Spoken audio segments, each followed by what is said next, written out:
Shooter ready. Yep. Shooter ready? Stand by. Shooter ready.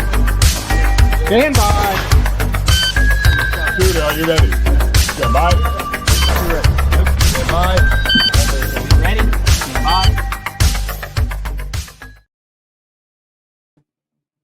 Ladies and gentlemen, welcome to the Shooter Are You Ready podcast with me, your host, the Midwest Savage.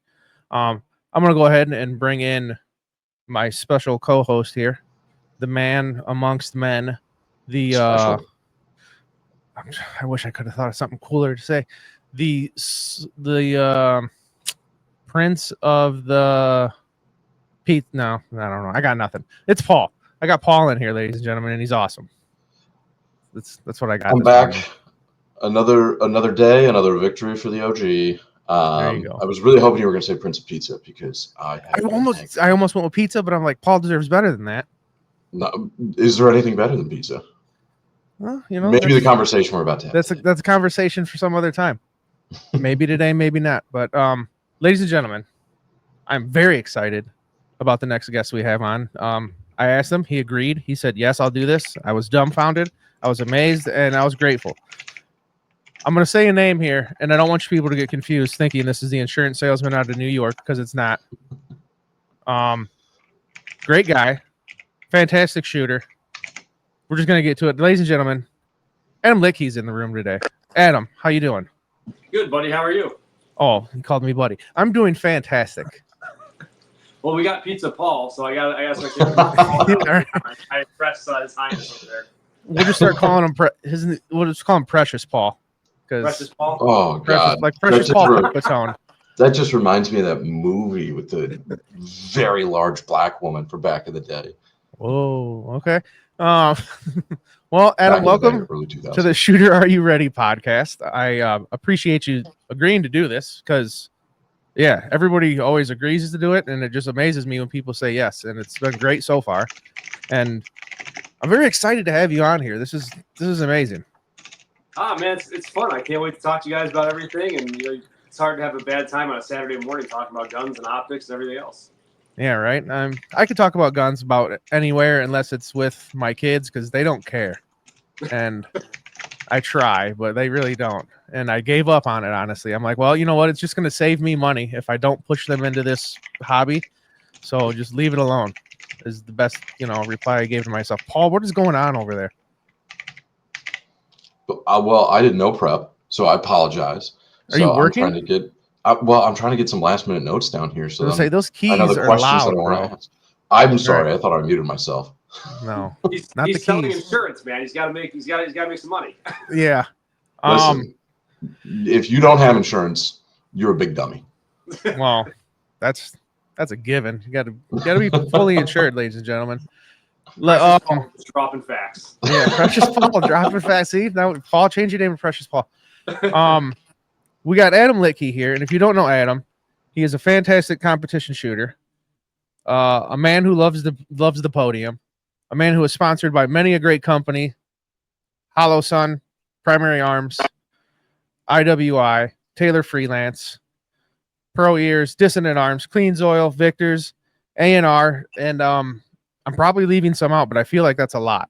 And I'm amazed that you are like, I'd love to see your business card with all those names on it. It's probably like twice the size of a standard one, I'm sure. You just fake it till you make it, man. They all go, yeah, sure, what the heck? And then they realize who you are. They're like, oh, why do we do this? Yeah, right. All right. Paul, I don't know if you have this. I mean, obviously you don't have the notes yet because I can hear you typing away. I have some notes. We're just going to start off here. Adam, what got you into competition shooting, my guy? So I grew up hunting and fishing and everything we have a 200-acre farm out here in Ohio, and I grew up doing that with my dad. And, when I got married, I realized the world's not the safest place, and you probably should be prepared for your family and you. And, I figured, what the heck, I'll go to a local competition for USPSA, probably kick a bunch of butts, and, just make myself feel better. And I went and got utterly destroyed by probably everyone, including probably a 90-year-old guy, and realized how bad I really was when you compare it to people who actually focus on shooting fast and accurate. And After that, found out there's a local 3-gun in the area. Tried 3-gun, got my butt kicked there as well. And then from there, kept going until I got a little better and started working with Hollow Sun. Got invited to SHOT Show, and just started doing more and more and more from there. And that's been probably 10 or 15 years ago now. All right. Well, see, ladies and gentlemen, if you're paying attention, all you have to do is go to a local 3-gun, get beat. Before you know it, Hollow Sun will be at your door. Those are the words of encouragement coming from the podcast today. Don't give up. Promise some sweet nothings, and then you hope it works out in the end. Oh, dude. It's like marriage advice. Yeah, all night long, baby. But next time it'll be better. I promise. Yeah. Might not a podium tonight, but next time. Yeah, I've been saying that for 16 years. Oh man, that's great advice. Marriage advice, maybe not my strong suit, but that's the advice I got for you. That's hilarious. Okay, so you grew up obviously around firearms. Yeah. Hunter, now avid competition shooter. Let's say. Well, okay, I guess then you were always around firearms. See, like me, I grew up around firearms, but I didn't grow up like with firearms in my house. There was other people who had some in other branches of the family, but it was never a thing here. So it was basically when I had my independence and enough money is when I started getting into shooting. But let's see here. Your first match, you obviously lost, as you said, which I'm sure many of us have. I'm trying to think what my first match. I think my very first thing I ever did was Thunder on the Tundra like 3 years ago.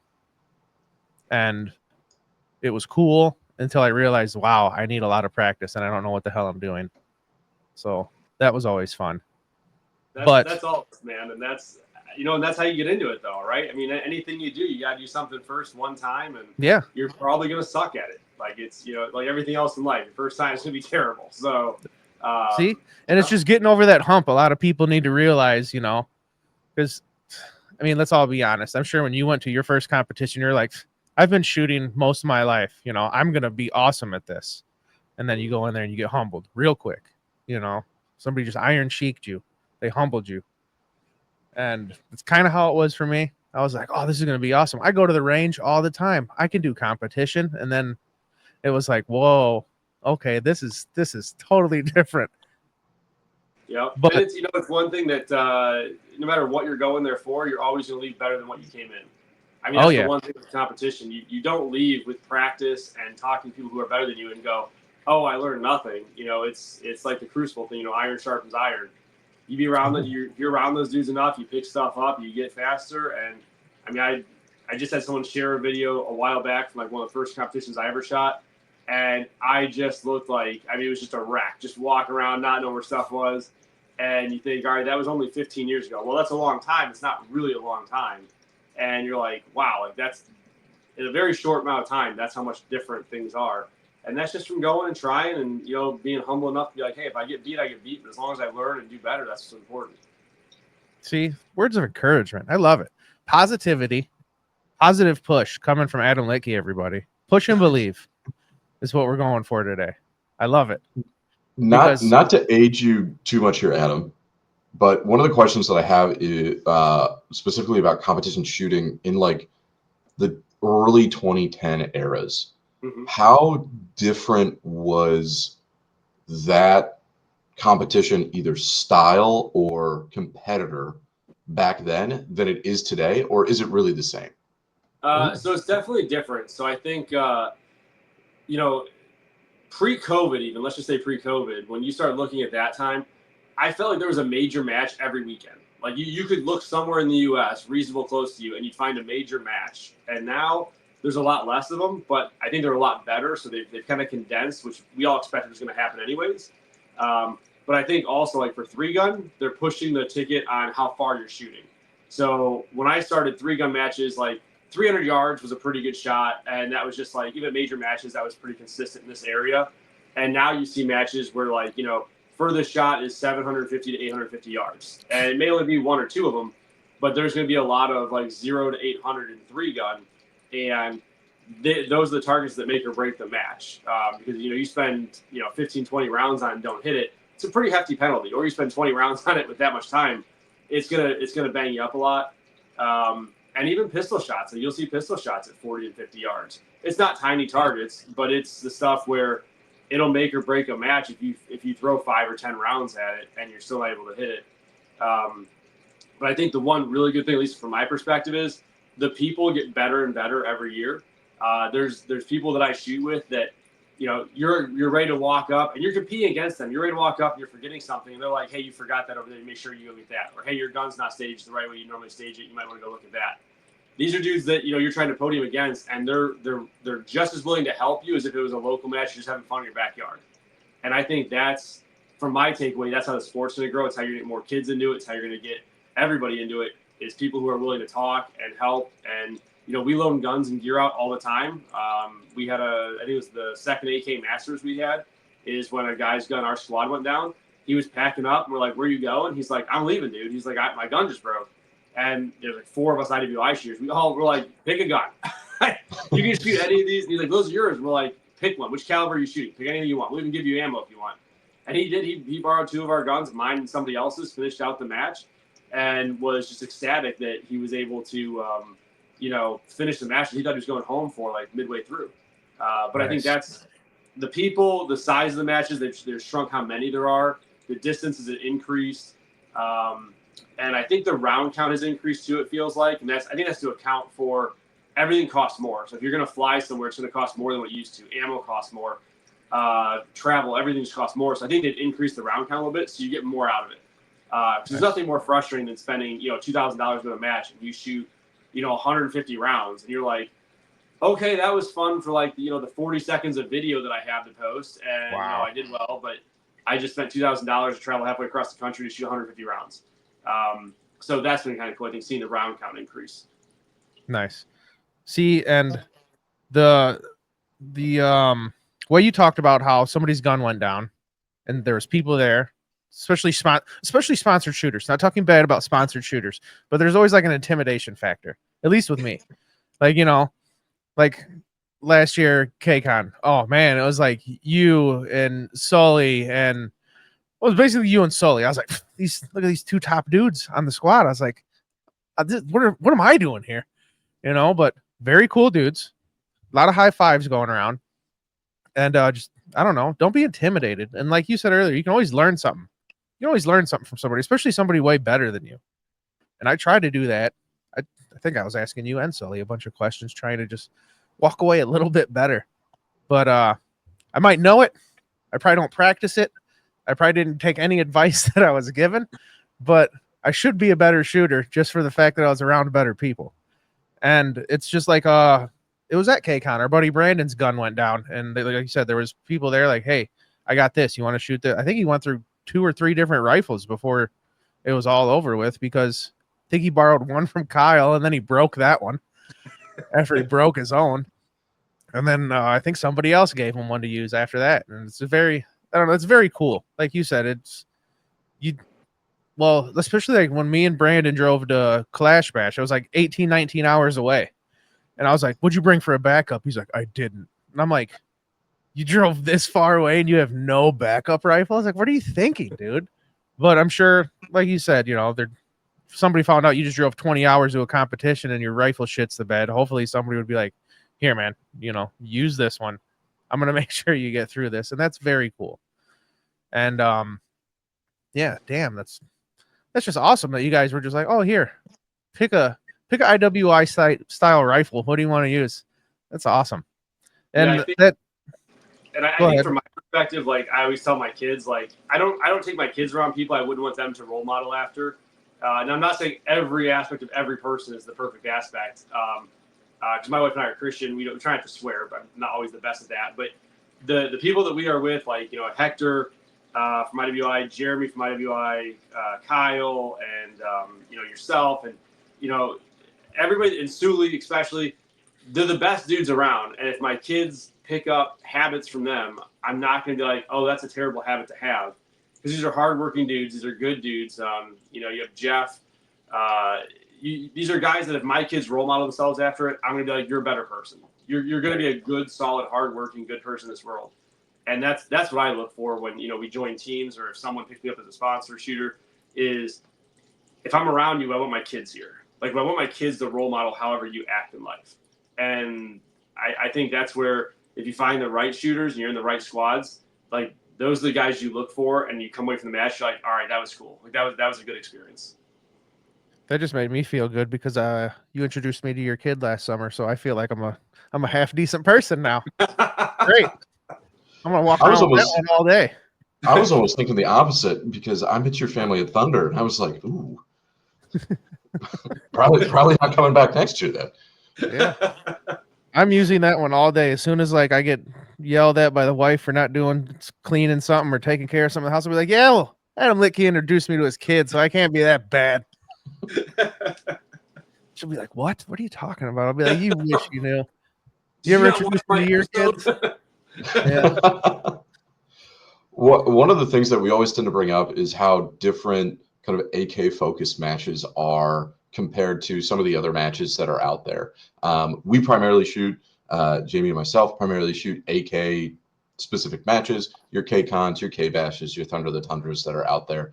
Are we just incredibly biased because these are the matches that we shoot? So of course we're going to say, hey, these are the best ones that are out there. The people that shoot them are obviously, the better looking, better shooting folks in the gun community. Or, in your travels, have you kind of seen a difference between, hey, this is a 3-gun specific match, so the people that come here are going kind of fall into an X category, whether that's good, bad, or indifferent, or it's a kind of, hey, a match is a match. You're going to find great people everywhere. It's not just based on a platform that somebody shoots.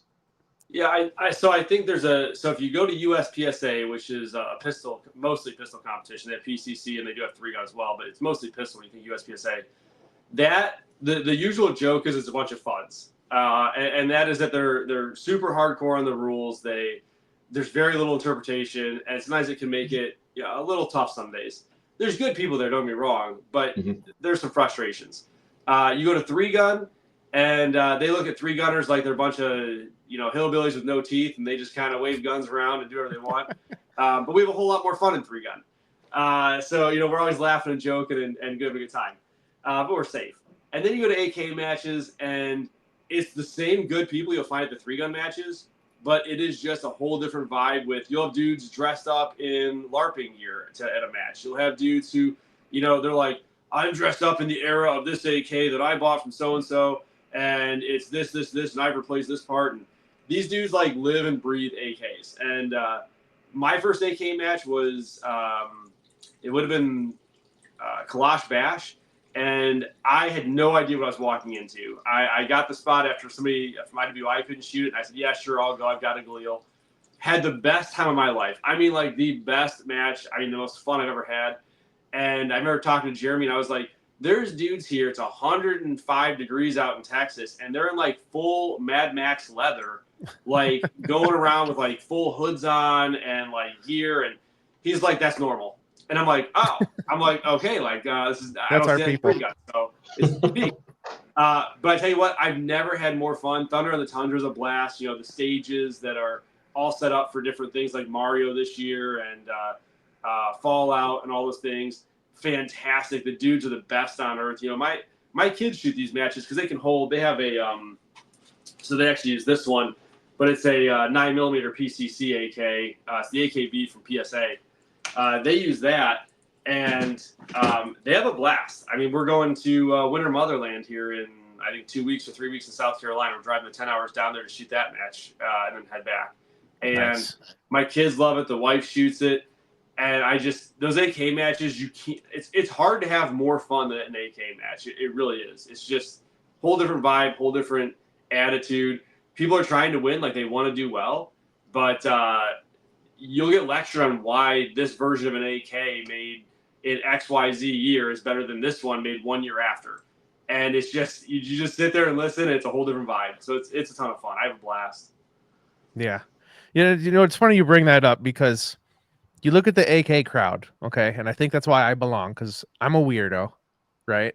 I was the goofball in high school. I watched a lot of professional wrestling. I followed the Insane Clown Posse around like they were the Grateful Dead when they were on tour.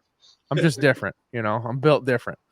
But then it's like you'll get the weirdo who's in a banana suit arguing with you, like you said, about why this year AK is better than the previous year because that year the metal from Russia had impurities in it and it all made it to the factory and you'll see a hairline crack down here by how it was, you know, heat treated. And I'm like, dude, what? You know, and it's just, yeah, it's a different vibe and it's great. And I love it. And I think that's why I mean, it was probably natural selection, honestly, is why I became an AK guy. Cause you know, I was like, I need to get into guns and like the inner workings of the universe were like, you're a weirdo, you know, get into AKs. And I'm like, all right, this seems about right.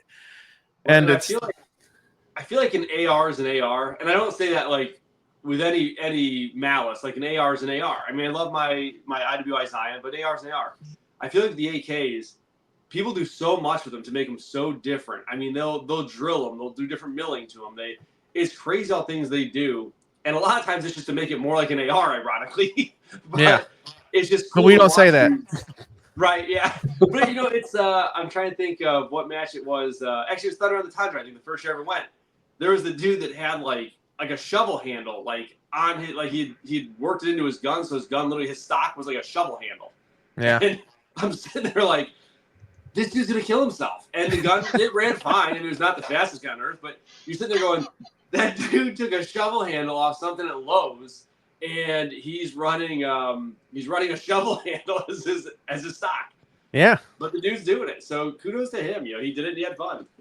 You know, and then you brought up the first year you were at Kalash Bash and it was 100 and something degrees and there's a guy walking around in all leather.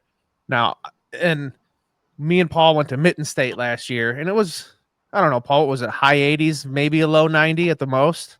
Yeah. And there was this but guy. It was like 90% humidity. Oh, it was sticky.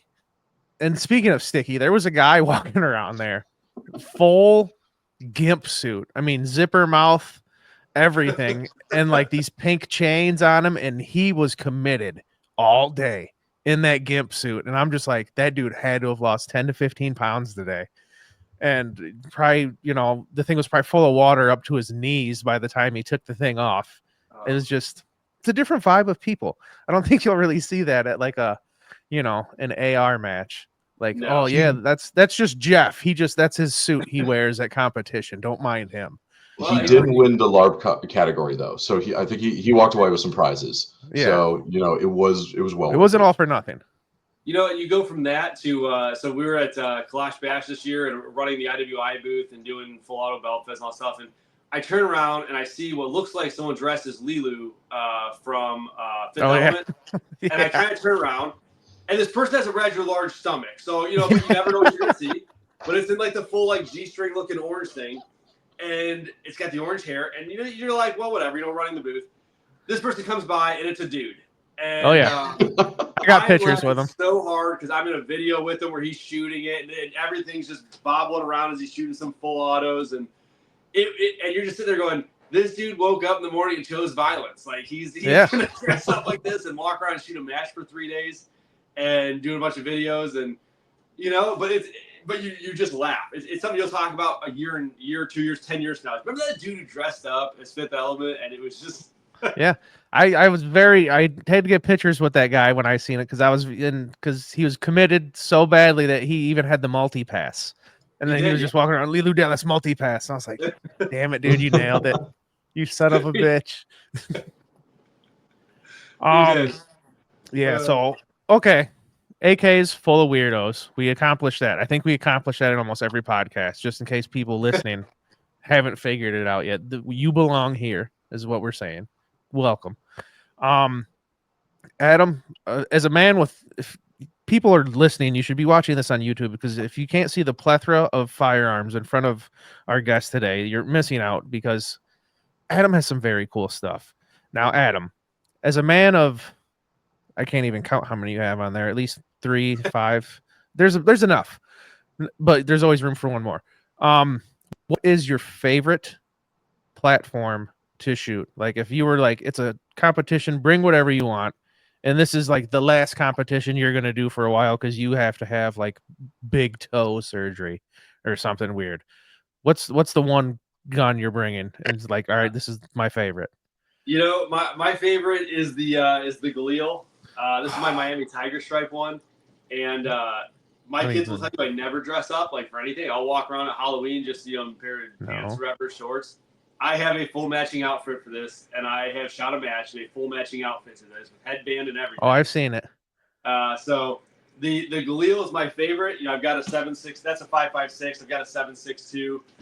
This is the Hall of Sun black and white Tiger Stripe from Pro 2 down in Arizona.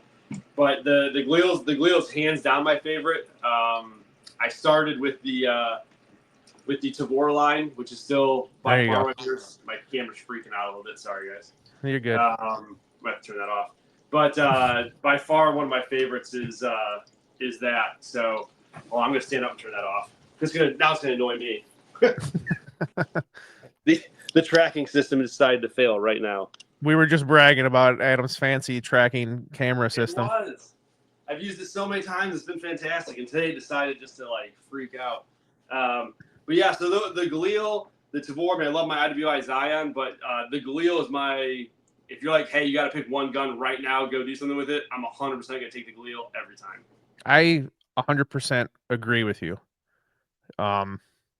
As much of you get into arguments on the Reddit that the Galil is not an AK, but in my mind, the Galil is the Sam Sulek of AKs. It is the one that works out, and it works out every day because everything about it is a little bit better. Everything about it is it's just better. I'm sorry. Yeah, it's the truth. All right, damn it. Fight me next time you see me if you disagree. I don't care. The Galil is where it's at. And I am a Galil man. Well, I sound like a weirdo saying this, but I have a Galil pistol. The 7.62, like what's that, 8.3-inch one? I won that in a raffle a while ago. I had no clue what was going on. I was just like, oh, Galil. And this is like when I first started shooting, and I was like, that's like, it's like, yeah, I think I've used those in Call of Duty. This will be a good time. And then I won that thing, and it came in, I went and picked it up, and I shot it, and I was like, this thing is way better and a lot different, and I love this. And I live in a state right now where I have a guy who rules over us. It looks like Mayor Quimby from The Simpsons.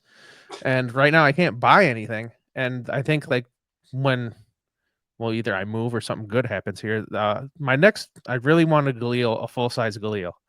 And that's going to segue me into Adam, why don't you have Rock and Lock on that, the 5? Do they do Rock and Lock on the 5.56? I think the old 5.56 has the Rock and Lock, but I think there is a 5.56, and the 5.45 is Rock and Lock. Right. I think so. Gosh. What I'm getting at, Adam, is you cheat at competitions when you use that. Well, see, but that's why I have my 7.62. Yeah. My little Rock and Lock. That's my favorite. Did I bother you when I was trying to install my trigger on that Galil? I know there was a couple people. I think you might have been one of them, or maybe not. I think we did talk. I think I sent you the video because I did a video because no one had a video, and it took me forever to figure out mine. The instructions are not the greatest. Yeah, but I got it figured out now. Now it's there. It works. It's fantastic. I have an unrivaled brake on it, and it is like a thunderbolt from Thor every time that thing shoots, and people around me are just furious. I've sent old men home from the range shooting that thing, and it feels good. And I also felt so bad about it. I think I took it to the range one day, and there's like 3 old guys, just sighting in their 22s, just out there doing some good old planking. The boys out there doing good old planking. And then I was like, hey, guys, this is going to be loud. And they're like, huh, you're at a gun range? I was like, all right, you were warned. And then, dude, I probably shot 2 rounds off that thing, and this poor old man who was probably, I don't know, 6 to 10 feet to my right just looks over at me with like the look of disgust, like, the look he probably gave to his grandson when he did something wrong on the farm. And then he just like digs around in his bag, and I'm watching him, and he puts like his muffs over his earplugs and then just keeps staring at me. I was like, dude, I told you. I was like, I don't know what you want me to do. And he's like, yeah, it's a little bit louder than I was thinking. And I was like, yeah, well, it's the unrivaled break. You can send them a thank you letter. Yeah, but there's fireballs that shoot out the end of that thing. Oh, dude, when I used that thing at on the Doom stage, that small ass little Doom stage where you got to shoot through. Oh, it was insanely loud. People were like, "What the hell just happened?" And I was like, "Yeah, that's the Galil, and it's my little it's annoying, but it's so much fun to shoot, and I love it." And that leads me to my next thing. Turn your optics on when you're going to a competition. When they say, "Do you have your sight picture?" Make sure you have your sight picture, because sometimes you don't turn your optics on. That happens all the time. Well, see, that makes me feel so much better that I hear it from you. I will joke if they're not shooting a holosun, I will joke that's why you shoot a holosun, so you can leave it on all the time with the battery life and the solar if you ever need it, whatever. Yeah. But yeah, it's many times, just especially with pistol optics, you'll see a guy there come up and they're like, "Oh yeah, oh yeah, it's not even on. Let me turn it on first." Doing it with the pistol, I feel it's the worst because I've done that before, just at like a local event. Like whipped out the pistol and I'm like, I have no dot on here. And they were nice enough to be like, all right, turn it on. We'll start over. I was like, thank goodness. Because I feel like if you don't have it on with the rifle, I feel like you could probably phone the funk in a little bit better than trying to find a dot where your dot would be on the pistol. That's just me. But speaking of, you should have a holosun. Adam, we're going to talk about this. The HE512 gold dot. Best damn optic I own. Once again, find me, fight me. I don't care. That thing is amazing, and I brag about it to everybody. I always talk it up. If you can find one, go buy one. Anytime somebody brings up, "Oh, I just got this new holosun," I'm like, go get the gold dot, dude. Throw that red one to the side and go find a gold one, because I don't know what it is, but it's got to be like my top 3. Oh, Paul, you want to pull that up for me? Let me. I think I got it for you here. Yeah, there we go. But this thing is amazing, and since you're a representative of such a fine company, why did they not make this anymore, or is it discontinued? We still do gold dots. The 512 was kind of replaced by the AEMS, and so that's kind of the newer version. It's a lighter version. It's shorter, but it still has a huge giant window in it. And if you still want the size and you just want giantness of window, you have the new Ames Max that's going to be coming out. And that's going to be a relatively large optic with just a huge viewport in it. Nice. I don't know when or if gold will come out, but yeah, the gold is one of those ones that I think when we first launched it, we had talked about if you're colorblind, most colorblind people can't see red or green, they can see gold or amber. So colorblind people could still use that reticle through a red dot. But I think the other thing that came up was there's how often do you see someone wearing a yellow or amber/gold shirt? It doesn't happen very often. How often do you see a target that's yellow, amber, gold? Yeah. So it's very distinct from the background. The green and red doesn't blend into shirts or stuff like that or grass because it's bright enough, it's neon enough. But that gold, there's really nothing that you do day to day very often that's gold. And so it stands out really well. Gold's also one of the easiest colors for your eyes to see. So it gives a distinct difference and easy to pick up. Yeah, I love it. And I can't even remember how the hell I came across getting one. I think somebody on Reddit was trying to sell one like a couple of years ago. And then like he knocked the price down like twice. And I think I just beat him down even worse after that. And I was like, hey, man, I'll give you X amount for that. He's like, yeah, I don't know. I'm trying to still get this much. I'm like, well, let me know. And then like 2 days later, he's like, I'll sell it to you for that. And I was like, I'll give you $20 less now. And it worked. And I got it in the mail. And I was like, this is like an amazing optic. I was like, that guy was an idiot for selling it for this less or this much less, And I think I went and bought, I think I have 2 of them. I don't know. I have so much. Well, I can't talk about how much stuff I have when I'm looking at the plethora of things you have going on, but yeah, it's an amazing optic. Size wise, if you like that one, the Ames Max I think is going to be probably the one that you like. It's going to be very similar in size, huge viewport, gigantic viewport. But this is kind of going to be one of the hot new optics that's coming out. We're about to launch that pretty soon. Okay, now with that one, where your hand is, can you take that base off? Like, can you have that thing sitting as flush as possible? Yeah, you can. So it's a QD base, but there are screws in the bottom of it, so you can take that off. Which was kind of one of the complaints with the 512 was your base was kind of molded in, and if someone wanted a different base or they're using night vision so they want something that sits up higher, you really couldn't do that if you took the base off. I mean, so that was one thing they did with this. Is this is it has a removable base as of right now, at least before it ships. This will have a removable base. Nice. Nice. And I'll send you my address after all this. But let's see here. Yeah, I don't know. Now I'm just like all dumbfounded thinking about how awesome that Hollow Sun is. I think my buddy Jeff even owns 3 of them because I let him shoot mine once and he was like, "Oh, wow." I was like, "Yeah, it's that good, Jeff." And he was sold like 100% on that thing. It's funny to see. I think my first SHOT Show was 2014 or 2015 with Hollow Sun off the top of my head, and like nobody came down to see us. Like we were the bottom floor SHOT Show. People would kind of flow in, flow out, but it wasn't like, oh, hey, these are cool. Like, we have to go over and look at these guys by the masses. And I look where we've come. So that was my first time. I started doing the interviews and stuff. And if I did like 2 interviews a day, like maybe 5 tops, that was a lot. Like, man, we did 5 interviews today. That's crazy. And now we'll do like 50 a day. Oh, I'm sure. We literally have a little like media booth, and I go in there. So does Josh, and we just do interviews. That's all we do the entire day. And, you know, my buddies will come up and be like, where's Adam at? And they're like, oh, he's still stuck in the booth, just doing interviews.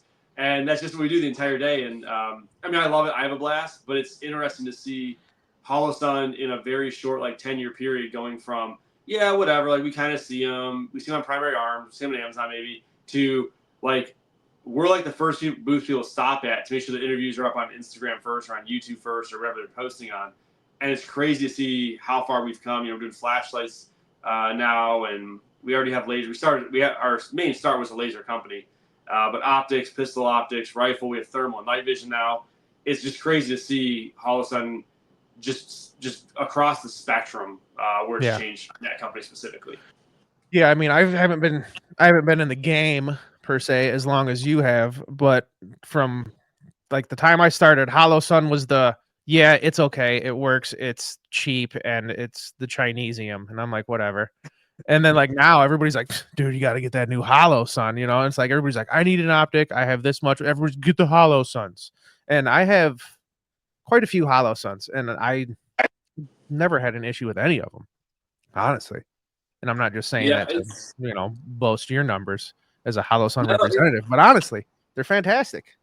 No, it's great. I mean, that's one thing that I've been super fortunate with is to really work with some super solid companies, you know, like IWI and Hollow Sun, just to name 2 of them, and Primary Arms and all them. And it's great to see where companies have come from. You know, IWI, when I first started, nobody even talked about the glial. I mean, I kind of knew of it, but I didn't know of it. And then I went with Jeremy to Florida to do a training event for our rep group, and he's like, tear apart that glial. And I was like, I've never even shot a glial. I know AK, I guess it's similar. I could probably tear it apart. And then he's like, what do you mean? And I'm like, dude, all you guys push is the Tavor, and that's maybe the Uzi. And he's like, oh my gosh. And, you know, so the next thing you know, we're doing a lot of stuff with the glial. The glial's a crazy hot seller. We go to matches, and, you know, my first AK match, I think there was maybe, gosh, if there was 10 glials, I'd be shocked. And now you'll go, and it'll be like 25% of shooters or more are shooting glials. Oh, it's the way to go. Yeah, it's awesome to see the difference. It's awesome to see companies push each other with different innovations and stuff. And I mean, I never would have imagined that Hollow Sun would be doing, you know, thermal and night vision. I mean, I wanted it to, but it's one of those things of like, you know, I will never get there. And now we're doing thermal, night vision, tactical lights. You know, IWI has some pistols that are out now, like the Masada Slim, and it's crazy to see the difference as companies evolve. And you know, Primary Arms, I shoot their 1 to 8 scopes, and to see all these different changes people make and how far they've come, and now they're like the gold standard, is just, it's awesome to see and also be part of. You know, it's cool to be able to help people and get to experience stuff for the first time. So Adam, how does it work being sponsored with 2 different optic companies? Like, you got the side chick and the main chick, or like how's that work out? So Hollow Sun and Primary Arms have been partners for a long time, and I was sitting at a dinner one night with the owner of Primary Arms and some of the second commands and stuff, and they were like, you know, what do you think of our scopes? And back then it was like maybe a 1 to 6. I think there's 1 or 2 of them. And I was like, you know, nobody really kind of pushes them. You don't hear too much about them. You hear about this one or that one. And they're like, well, would you shoot them? And I was like, yeah, I mean, I would try. Like, you know, at this point we were starting to see 600 and 700 yard shots, and I can't do it with the red dot. You know, my eyes just can't do it. Oh, hell yeah. And so I started providing feedback to them and shooting their stuff, and it was fantastic because it's just like Primary or just like Holliston and IWI, they truly do listen. I mean, when you're like, hey, this, and this, they don't go, well, you don't know anything, we're not gonna do it. I mean, they truly do listen to the customer base, which is great because how many times how many times you know of a company that literally goes out of business because they just won't listen? Like, Oh, I've never heard of that happening. Right? I mean, it's just it's funny to hear about. You know, like the first for the primary arm scopes, you know, when they changed it and they made it so they had like a luxury line which was better glass. Then they slimmed down it because weight was the big thing at that time. It's just a really heavy optic. Then they do a sunshade that's built into it that kind of screws in. They did all these things and they listened, and that was the important thing. Was, you know, now they're up, you know, a premier line for 1-to-8x scopes, and they listened. And all of a sudden, IWI did the same thing. I mean, the Galil Gen 2 Ace, it fixed all the issues most of us knew existed in the first Galil. I mean, it was a great gun, but there were just things that were like, hey, if you could fix this, it'd be great. And Jeremy and the team were like, you know, we're here, fam. Like, let's do this. And awesome. They fixed it. You know, IW or Holliston does the same thing, and so do other companies, and it's great. Those are the companies that I think that'll be around for 50 years, 100 years, 200 years, versus the companies that are like, you know, it comes in black and you're going to enjoy it and that's it. And then you're like, okay, well, you know, and you see them lose market share more and more and more. And it's like, well, that's why. Like, you're not listening to people who are buying your stuff and they're going elsewhere instead. Yeah. And Primary Arms is another fantastic optic company. Primary Arms, if you're hearing this, I'm letting you know. But honestly, like, it's another place where you can buy very budget-friendly optics and things that work. I have on this arsenal here, that's my Primary Arms 2X with the Hollow Sun offset. Put that up there just for you, Adam. And then but it's a fantastic, and it's not that expensive. Like, I have this little, damn it, what kind of gun was that, Paul? I have like a tiny little Canic that I won in a raffle. And I think I got a optic for it, just like a little micro red dot for like $100. And I was like, yeah, whatever, it'll do. And it's like, it's a better dot than like my Trigicon MRO. And I'm like, this thing's like better than the Trigicon dot. It's like so much nicer. And like, you know, it's not a big just blot of red on the window.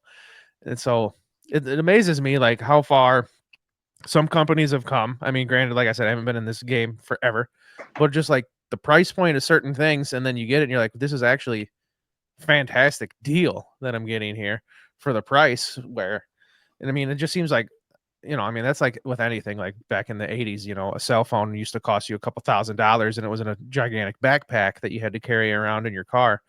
And now you can get like, you know, I can go down to the Walmart and get myself like a $30 burner cell phone. But, you know, that's just technology and it's awesome. And I'm with it. Like Hollow Sun now, like you said, got the little night vision and the thermal thing. And it's like, I'm trying to win one of those in a raffle right now. Yeah. There's the thermal right there on the Palmetto State Armory Jackal that we had for doing some videos and stuff. But yeah, I mean, it's a regular red dot. It's thermal. It's cool. I mean, it's crazy to be able to walk out at night and scan the wood line and see deer or, you know, a skunk or rabbit, whatever, that through a PVS 14 you can't see. I mean, it just doesn't show up. And so, and the crazy part is the price point. I mean, you were saying, you know, prices come down. I mean, this thing is about $1,600. Is it a lot for a red dot? Yes. But is it a lot for thermal? No. It's super affordable for the average person. And then we have our night vision one as well. And but I think, you know, you can record video in here. You can take pictures through it. You have different settings in it. I mean, and you can use a regular red dot as well. So I think that's the crazy cool thing is you're seeing stuff like that you know, again, a couple of years ago, yeah, you've been like, oh, thermal, like, man, you're talking $5,000-$6,000 for a half decent something or other. And now for $1,600, you can get one that has digital zoom built in, can record video, take pictures, and you can still use it as a regular red dot during the day. And I think that's it like you said, you know, the world is changing, technology is changing, and now, I mean, my joke with people is, you know, it's not going to be long before thermal is just in everybody's hands. Yeah. It's just people are going to have, oh yeah, you know, we all, of course, our you know, our phones do thermal. Like who doesn't do that now? I mean, that's going to be kind of the thing. I think eventually is you're going to have just thermal in like everything. Yeah, it's like 10 years ago, the only person you knew who had night vision was like that sketchy buddy you had who just got out of the service. You know, and somehow it just happened to be in his bag when he, you know, was walked out of there. But like now, it's like it seems like at least a year, like one of my buddies in my friend circle's like, "Yep, got some nods," and I'm like, "You son of a bitch," you know. And it's like, he's gonna hear this and get mad that I call him my boss, but my boss I work with at work, he's got like a sweet thermal setup because he like goes out and he slays coyotes at night, you know. And he let me try it on one day, and I was like, "Oh, this is awesome." He's like, "Yeah," and then like he told me how much it was, and I was like, "Here, take it back. I don't want to play with this anymore." And then he's like, "So when you getting some? When you gonna, when you gonna get some thermal? When you gonna do this?" I was like, "Dude, no way." And then I found a website where it's like, "Yeah, we'll send it to you right now, and you can do payments over like the next 2 years of, less than $100 a month." And I was like, "Oh, damn it, they're gonna get me now," because that's all it takes for me. Like, I hate spending like a bunch of money at once, but if you tell me I can just do it over time and then like barely see it come out of my account, yeah, you'll probably have me sold on that because I don't know, it's just a mental thing with me. But everybody's gonna have it, like you said. Yeah, and it's the I mean, not so much competition, but in terms of you're a hunter or if you're a SHTF kind of person or whatever you're into, it's just a cool thing. It's awesome to walk out your porch and my parents have 200 acres to just scan across. I mean, I'll look 500-600 yards away from their house and see like a bunch of deer out in the field. That even with night vision, I really can't tell what it is. I see like because 600 yards is a long way, but to be able to just take that optic out there and be like, oh yeah, hey, there's let's see, 1, 2, 3, 4, there's 14 deer out there, and here's where they're at, and it's crazy cool that for $1,600, I can do it. Because like you said, before I'd been looking for payment plans, and it had been like over 2 years, it'd have been $7,000-8,000, and now it's just cool to see where technology goes. And I mean, you've probably seen we had a prototype of a pistol one as well that has a sensor and it feeds it back to the pistol optic. So the pistol optic is thermal in essence. And the places we're trying to take that technology is gonna be kind of cool. But I think in a very short amount of time, I think thermal is gonna be something that just is like, oh yeah, of course I have something with thermal on it. Like it's not really like concern like, oh yeah, of course I have one of those. Just like night vision now, it's like, oh yeah, I've got some night vision on it. Okay, well, whereas when you and I were kids, it was like only the Predator has thermal and night vision. Yeah, exactly. I saw what he did to Arnold Schwarzenegger. I'm never gonna go up against that guy. Yeah, and it's like there's a place on Instagram that raffles off a set of nods every Friday night. And once again, last night I tried, and I was number 134 and number 135, I think, won it. And I looked at the list, and it was literally the guy just like one spot above me, and I was like, "You got to be shitting me." I was like, I was so close, I was just like wringing my work gloved fist hand in anger, as I lost.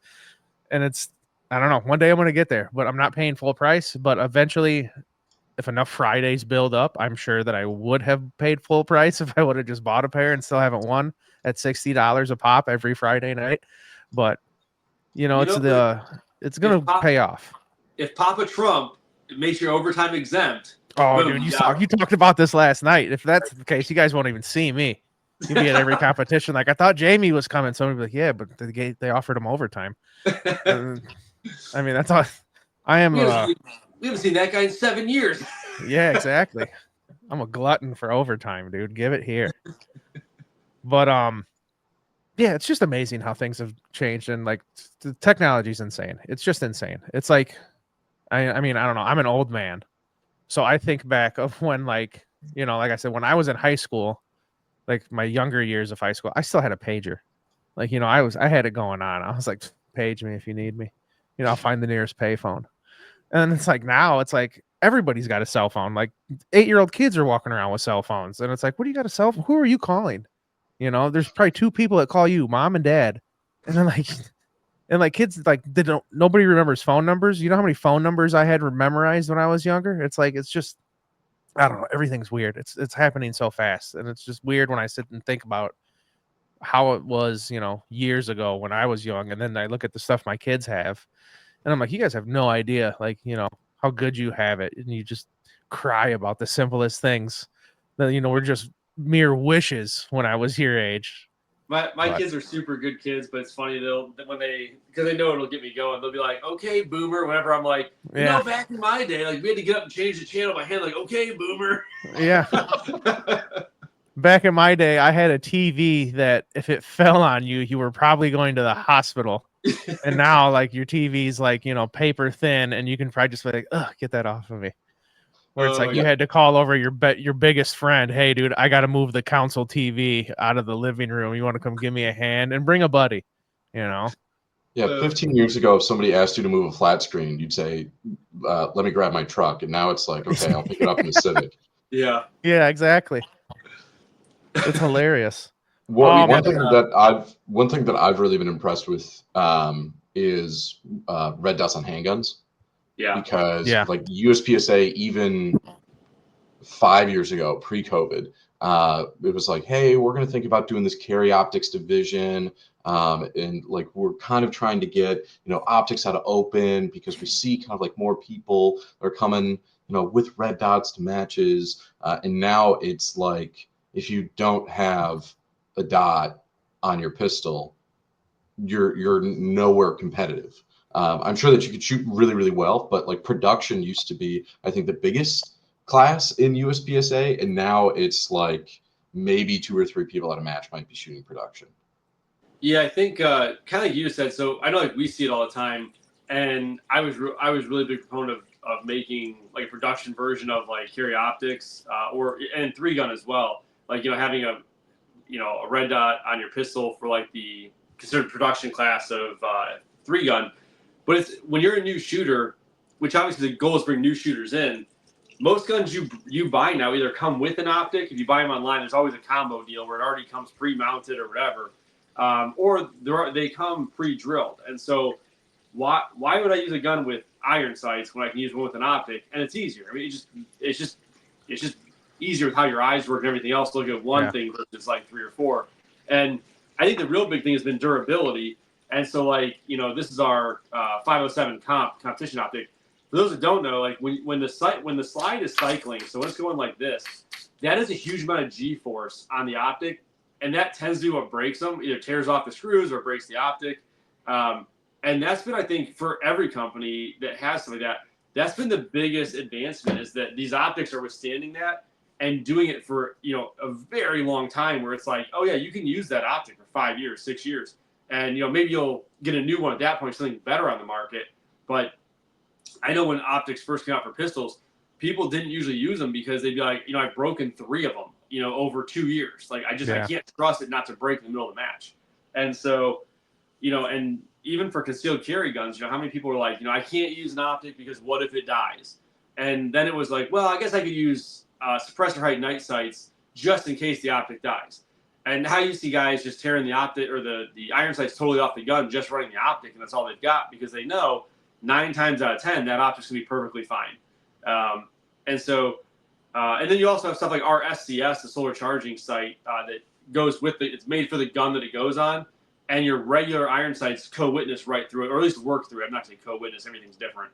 But you have stuff like that where we see that stuff all the time. So I think the advancement is, like you said, it's crazy to see pistol alone, because pistol's the hardest thing to make an optic for. That is what will break and destroy everything and just break your heart in half, no matter what great idea you have. Oh yeah.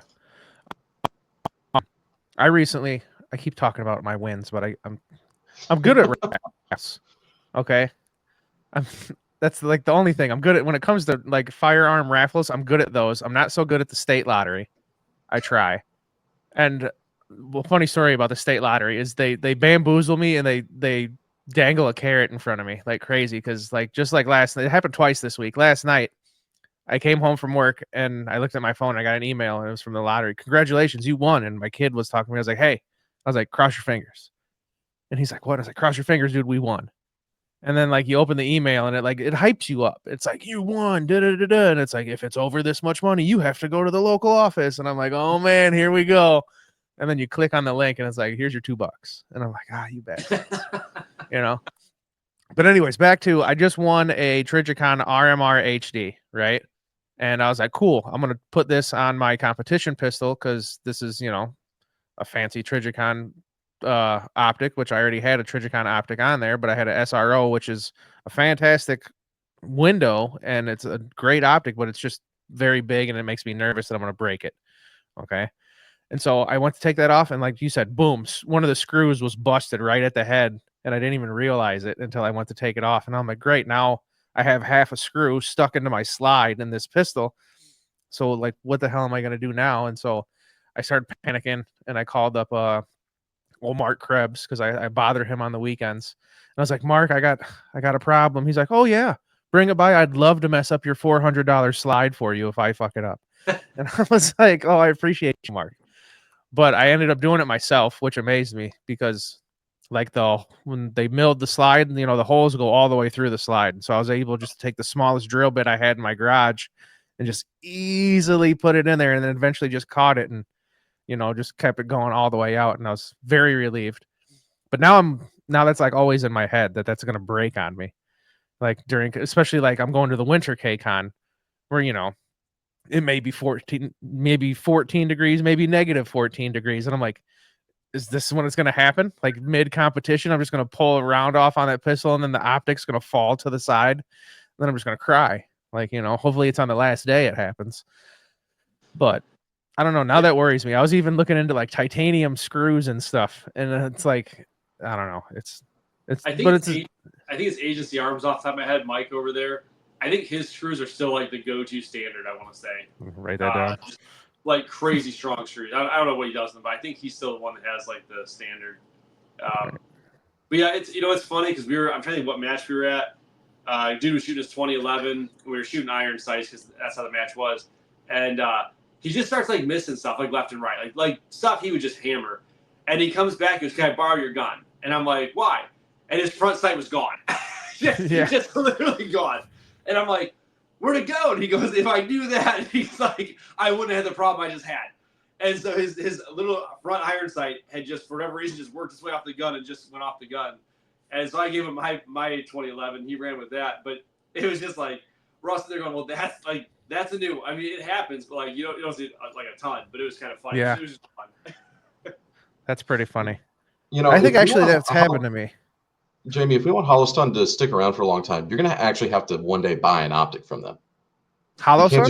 You can't just keep winning all of their optics. I've bought a 512 gold dot, like in full, paid full price. I'm waiting for the and. What have you bought this week? I like pretty things. I bought furniture. I bought furniture from Zastava, and I bought a grip from Dissonant Arms. That's what I bought this week. All right. So paid in full. Well, I haven't won anything. If somebody was going to buy an optic from Holosun this week, I mean, we've got the expert here. What should somebody be buying? Let's say they want to set up their AK for, Winter K-Con. What would you recommend here, Adam? Yeah, so my I know what Jamie wants me to say, but my usual go-to would be the Ames or the SCRS. So the I'm trying to have a gun that has both those on there. So the SCRS is this guy. That's the magnifier. This is the SCRS. So it's a very small footprint gun or optic. It sits on a 509 footprint, so you can go ahead and put on a lower mount as well, which you're going to see a lot of people do. And then the Ames, which is really just that version of the 512 that he's got, is this guy right here. And that's on a AMD mount. Those would be the two that I would probably tell you to go with. If you want to, if the SCRS is incredibly cost efficient. It's amazing how good it is. The other go-to that we see a lot of people use is the 510, which is like it's a workhorse of an optic. But for me personally, based on where you live, it may not be such a big deal. I live in Ohio where it like rains, snows, a little bit of everything. I want fully enclosed optics when I can on my rifles at least. Pistols I'll make do with at times, but I like fully enclosed stuff. If you're shooting, winter K-Con, you have snow or something blowing in your way or God knows what else. Yep. You might want enclosed. But probably the Ames or the SCRS, those would be my two choices. The 510 would be a super strong follower right behind it. I think the Ames, was that the one on the stage gun at Thunder?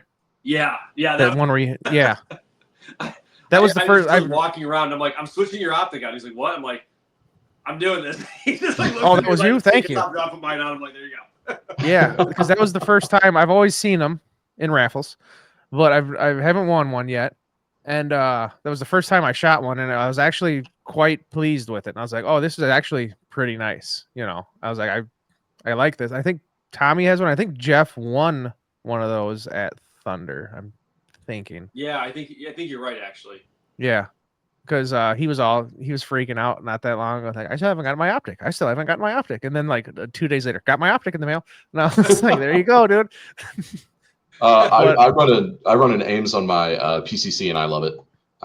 Actually, pretty much everything that I have right now, red dot wise, is a hollow sun, and the only reason that some of my rifles don't have a hollow sun is because hollow sun doesn't make an LPVO yet.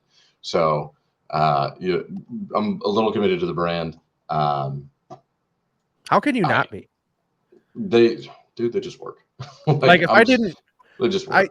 I own probably like 5 Trigicons, and I have never paid for one of them because I won't. They're expensive. They're too damn expensive. I mean, okay, honestly, I probably have paid for like 2, but they were like secondhand off Reddit. And I think I turned around and sold them because it was like the MRO, and it was just, I hate the MRO. But I mean, Hollow Sun for the price point. I'm not trying to outsell you here, Adam, at your own product, but for real, honestly, for what you're paying for it, out of all the Hollow Suns I have, I've never been like, well, this one just isn't good, because they're all, I mean, they work and they're awesome, and I love the solar power because I am a man who loves to leave optics on all the time. And last night, honestly, I was laying in bed, like, did I turn off my EOTech earlier? And I'm just laying there for like 10 minutes, like, get up and check. I'm like, it'll be fine. And I'm like, but what if it's not fine? What if I don't shoot it for a while? What if it's just laying there in the bag, just on? Because like I always leave shit on, always. And That's yeah, that's like, I started shooting an EOTech because I like the reticle, I like the circle and the dot, and that's really what I want. And then my problem was batteries would die so freaking fast that see, now I'm really worried. So then I switched to aim point. I love the battery life, but the problem was they didn't have any other reticles. I didn't like the 2 MOA dot only. Yeah. And then Holosun came out with their solar one, so I tried that, and I still tell everybody, like, I bought those off Primary Arms. I bought like the first 2 that were sold, and I bought them because I thought they were just some cheap optics. I throw on my kids' guns, and if they beat them up or they break, I don't really care. And then they came out shortly after that with the circle dot on that. And I never looked back, man. I've been shooting them ever since. And this is my first time I bought them. I thought they were just cheap burner optics. I put on my kids' guns, and if they break, they break. And then I realized, no, they do literally everything I've been trying to figure out. They do it all in one optic, which has just been fantastic. Yeah, they work. Like my WBP I had set up with the Hollow Sun green dot with the circle, and that thing was amazing. And I got the new dust cover, and I put an EOTech on it. All right, I'm sorry, but the Hollow Sun is just fantastic. It is, honestly. But like I have one on my Beryl, and that thing's awesome with the magnifier, and I love it. But Adam, speaking of Hollow Sun being a sponsor, let's dive into sponsorships here. You seem like a man who is good at schmoozing. And from the notes I've taken from you, you meet up with a sponsor, downplay their equipment, let them know they have things to fix, and then they'll be like, well, would you like to try some of our stuff? I mean, if you think it's that bad, that's because I don't know. Like, not exactly how does one become sponsored, but like when you first got a sponsorship, let's say, yeah, let's go with that. Like, how'd that feel? Like when somebody was like, hey, do you want to shoot our stuff? And we will just, help you out along the way. And you don't have to worry about necessarily purchasing stuff from us because we like you. Well, like, how'd that feel? The way I got into it was the first thing I asked them is, what's your budget for models? And if they said it was really high, I didn't even entertain their offer. If it was really low, I figured, okay, I'm your guy because I'm not that pretty. I'm just pretty enough that I shouldn't go to prison, but just ugly enough I can't model. So I figured that's my sweet spot right there. That's who needs me. But no, I mean, it was when I reached out to Hollow Sun, they were still a brand new company. They were the first one, and I was just like, hey, you guys were doing anything with 3-gun? You ever started working with somebody? And they're like, actually, we've been looking at that. And so I get an email a couple weeks later. They're like, we would actually like to work with you. And they were brand new at the time. And I was like, holy crap. I'm like, this company actually wants to work with me. Nice. And I was shooting an IWI 223 Tavor. And I reached out to them, and I was at SHOT Show with Hollis. I'm working the booth. Went down to IWI, talked to them, and they're like, "Oh, why don't we see what we can do together?" And I was like, "Holy crap!" Like the two companies that I have so much respect for just offered to work with me like all within a year of each other. And what I'll say, a lot of that goes back to, when to keep a sponsorship, let me put it this way. Yeah. They don't always look at do you podium or do you win. I'm not saying not everyone does. I'm sure they want you to. But I know like Jeremy from IWI, the guys at Hollow Sun, they look for, are you a decent human being? And when someone comes up to you, do they leave wanting to shoot the brand, or do they leave going, that's the brand I'm never going to touch again? And Right. I know this is somewhat around your question in terms of like how you feel, but that's one thing that we've probably all have known somebody that they shoot a brand, you go up to talk to them and they blow you off, or have no interest in talking to you, or they're like, why are you talking to me? Like, you're a peasant. And I've met those people. Like, I've met people that I'm like, tell me about whatever, and they're just like, whatever, dude, like, get out of here.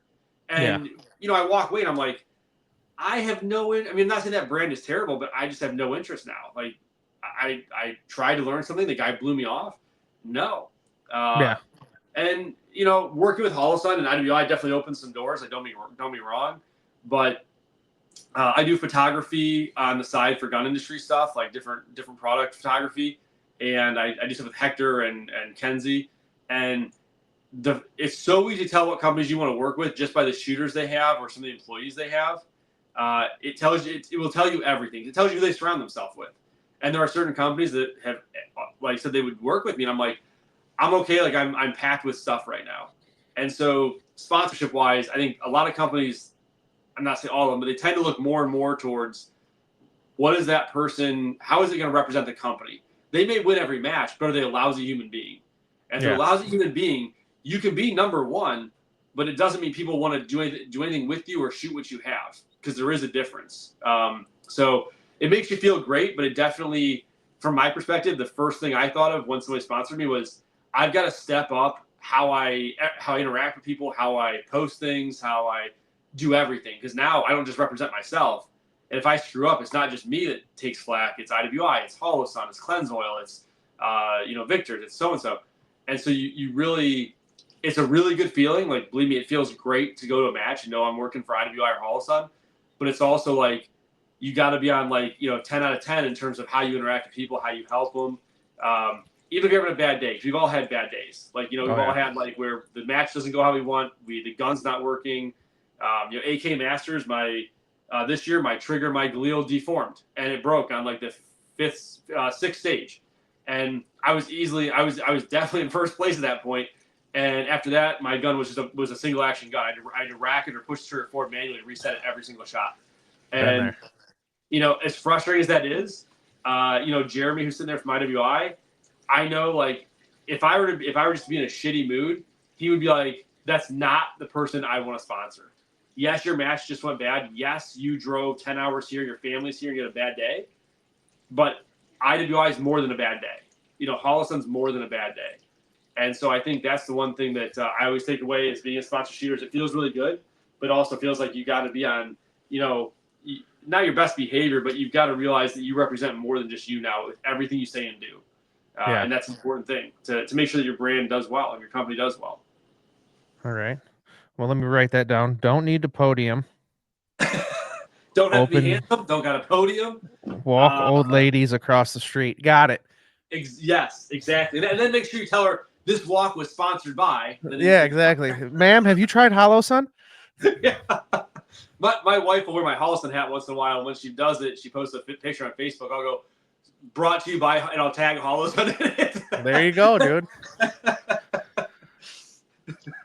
Excuse me, ma'am. Hollow Sun is a great line of laser aiming devices. I'm sure that we could cure your cataracts if you just let me shine this in here a little bit. Right. Yeah. You're a crazy cat lady? Well, guess what? Your cat would chase this. Exactly. 21 around your house. We've got these new lasers for your cats. That's funny. If you're going to be walking old ladies across the street, you just got to remember the ABCs. Always be closing. Yeah. Ma'am, do you prefer bullpups or AKs or ARs? Yeah, right. I gotta figure out which one will fit you best. Ma'am, from a wheelchair, I really feel like crew service belt-fed weapons are really more in your wheelhouse. Yes. Are you a Galil type person, ma'am? That's funny. One question that I always have, throughout my kind of shooting, we'll call it career, really more travesty. I have always been bullpup curious, we'll call it. I feel like I always look at them and I'm like, there's nothing but upsides here.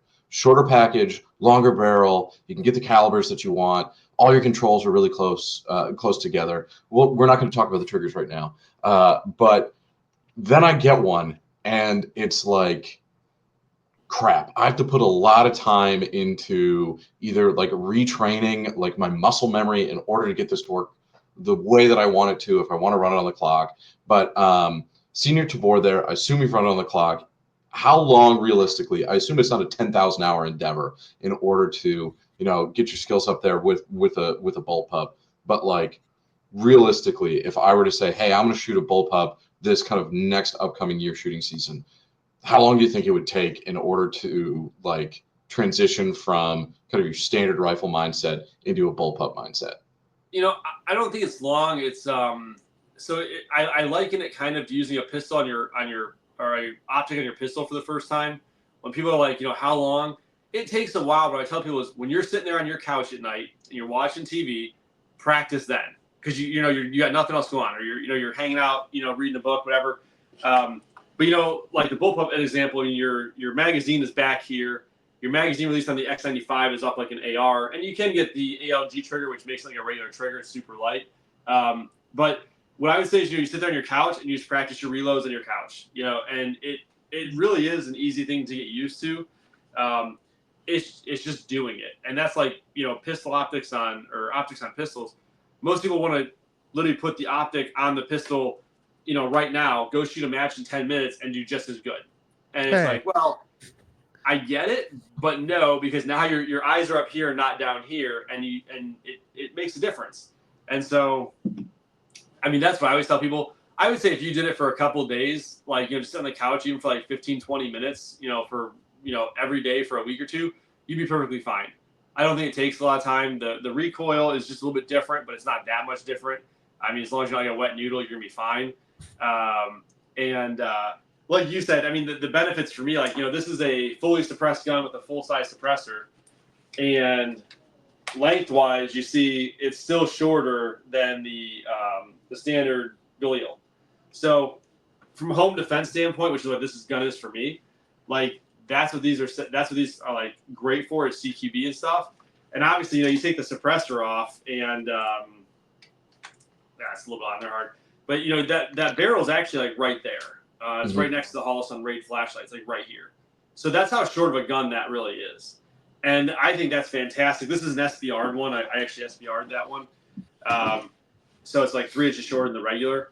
But I think they're fantastic options. I mean, I think they're the way to go, especially for CQB. I think they're the way to go for car combatants, stuff like that. Does it take a little bit to getting used to? Yeah. I mean, but like everything else, if you go from a rock and lock AK to a AR, it takes some, you got to practice once in a while, because you're not going to rock and lock that mag in, or it's vice versa if you go the other way around. But I think it's totally doable. I think people, once they usually shoot a bullpup, they have a ton of fun, because like, if nothing else, if you go out onto the range and are shooting this thing, people are coming down to talk to you. If nothing else, they're like, "What the heck is that? Like, why is your gun super short? Where's the rest of your gun at? Did you forget it? You didn't build it right?" It's a cool thing to have. And then you got your magazine back here, which just looks cool in pictures and photos and stuff. But my big thing is these things are awesome suppressed, and that's what I like it for the most. Is with night vision and suppressor. This is like the perfect gun to do almost anything with, especially like 0 to 100. I think it's just fantastic. You can go well past it. I'm taking these out to 500 to 600 yards, but from 0 to 100, this is like just the perfect setup for me right here. Without a magnifier, with the magnifier, easily up to 400 and 500 yards. But yeah, so I mean, I would agree. I think a lot of people are bullpup curious, and I would say try it out. I think you're going to have an absolute blast. I know I do. It's one of the funnest guns to shoot. Man, just looking at the table, I'm just amazed. And then he started blasting. Yeah.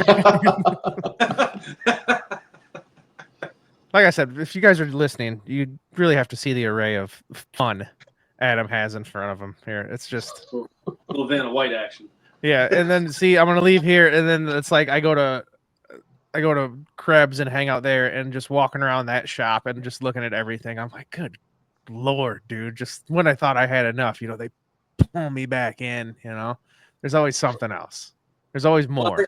That's like I thought I had enough knives. Then I started doing some stuff for like SOG and stuff, and I realized you can never have enough knives either. So you get a bunch of knives too, and you're like, I didn't know these were like guns. I need to collect all of those too, like little Pokemons. Oh yeah. Literally, they call it the Smatch It, and it's just this huge stupid knife, and it's just one of those things where it's like, hey, if you're gonna go buy a new rifle, that's gonna make a dent. Yeah. If you're gonna go buy a new knife, it might not even be noticeable in savings. I had to stop myself because there were a couple of months during COVID where I'm easily influenced. I'll be the first to admit that. I'm easily sold to. And I was getting pushed some Instagram ads where I was just like, yeah, I need that knife. Hell yeah, I need 6 spider coats that cut them. Yeah, why wouldn't you? Same. It's America. Yeah, and then all of a sudden you've got $110 knives, and it's like, oh, well, shit. Paul, I don't know if you've been really honing in on Adam's camera there and noticed the sweet bling that he's got around his neck.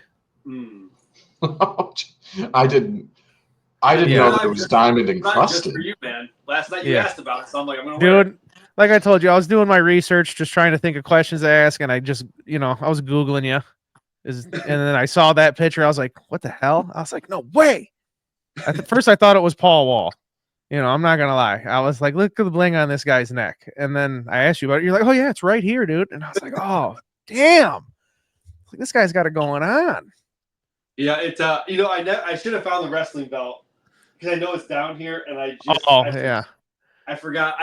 It's somewhere here. I'd find it. But, yeah, the matches, it's fun because these matches, they come up with like new ways to give something small away that makes you go home. Because nothing against anybody, but when you only have 2 hands, right? Like you can't hold 14 guns. And sometimes the coolest thing to walk away with is something like you just didn't expect. And AK Masters does these little chains, which this one's like the diamond one for first. And then Kalash Bash this year, they did giant wrestling belts. And it was just like, I'm walking through the airport because I didn't want to break it, so it's not my luggage. So I'm walking around the airport with this wrestling belt over my shoulder. Because you can defend it, dude. 24/7. 6'3". So yeah. People are like, the TSA guy's like, what the hell is that? And I'm like, bro. So I put it on even, and he's like, yes. He's like taking a picture of it. You got to use the word brother all the time when you're rocking that thing. You have to defend it 24/7. If somebody at the airport challenges you, it's on, dude. Defend your title. It's pretty cool. I still hold. Go ahead. I still hold a hardcore backyard wrestling title I acquired when I was 15, and me and my buddy, like whenever we bump into each other, the match is always still going. Like 20 plus years later, like he's like, you son of a bitch, and I'm like, oh, right now, and then like his wife hates me because like we went to Vegas for his bachelor party, and then we ended up getting drunk and wrestling because we were at this event and there was a wrestling ring there, and he called me out. I had to defend my title. And then I ended up like messing his knee up, and then he's hobbling at his wedding, like almost in a wheelchair, and his wife hates me for it. And then just like a couple months ago, we were hanging out at the bar, and he said something. He said something to me, and then his wife was like, "No, not here. You guys aren't doing that stupid shit here." But you always got to defend your title, dude. It's an ongoing battle. Heat never dies, is what I'm saying. You gotta. No, it's so much fun though. I mean, it's like what Thunder on the Tundra this year. They did the little little bomb guys from Mario. Dude, that was the best. Yeah, it's the let's see, I just one right here. The this was like the coolest, simplest little thing. Yeah. And yes, you got the little like turn thing back here. It's got a little fuse, and yet I'll never forget this thing because it's just the coolest thing to have. Yeah, when I seen them handing those out, I just wanted to walk home and cry. I was like, out of all the years you had to shit the bed at a competition, it was the year they were giving out bombs. I was like, this could have been yours, But I'd go show you mine, but it's on the mantle above my fireplace right now, and that's in the other room. Where else would it be, dude? I mean, I wouldn't expect you to keep it anywhere else.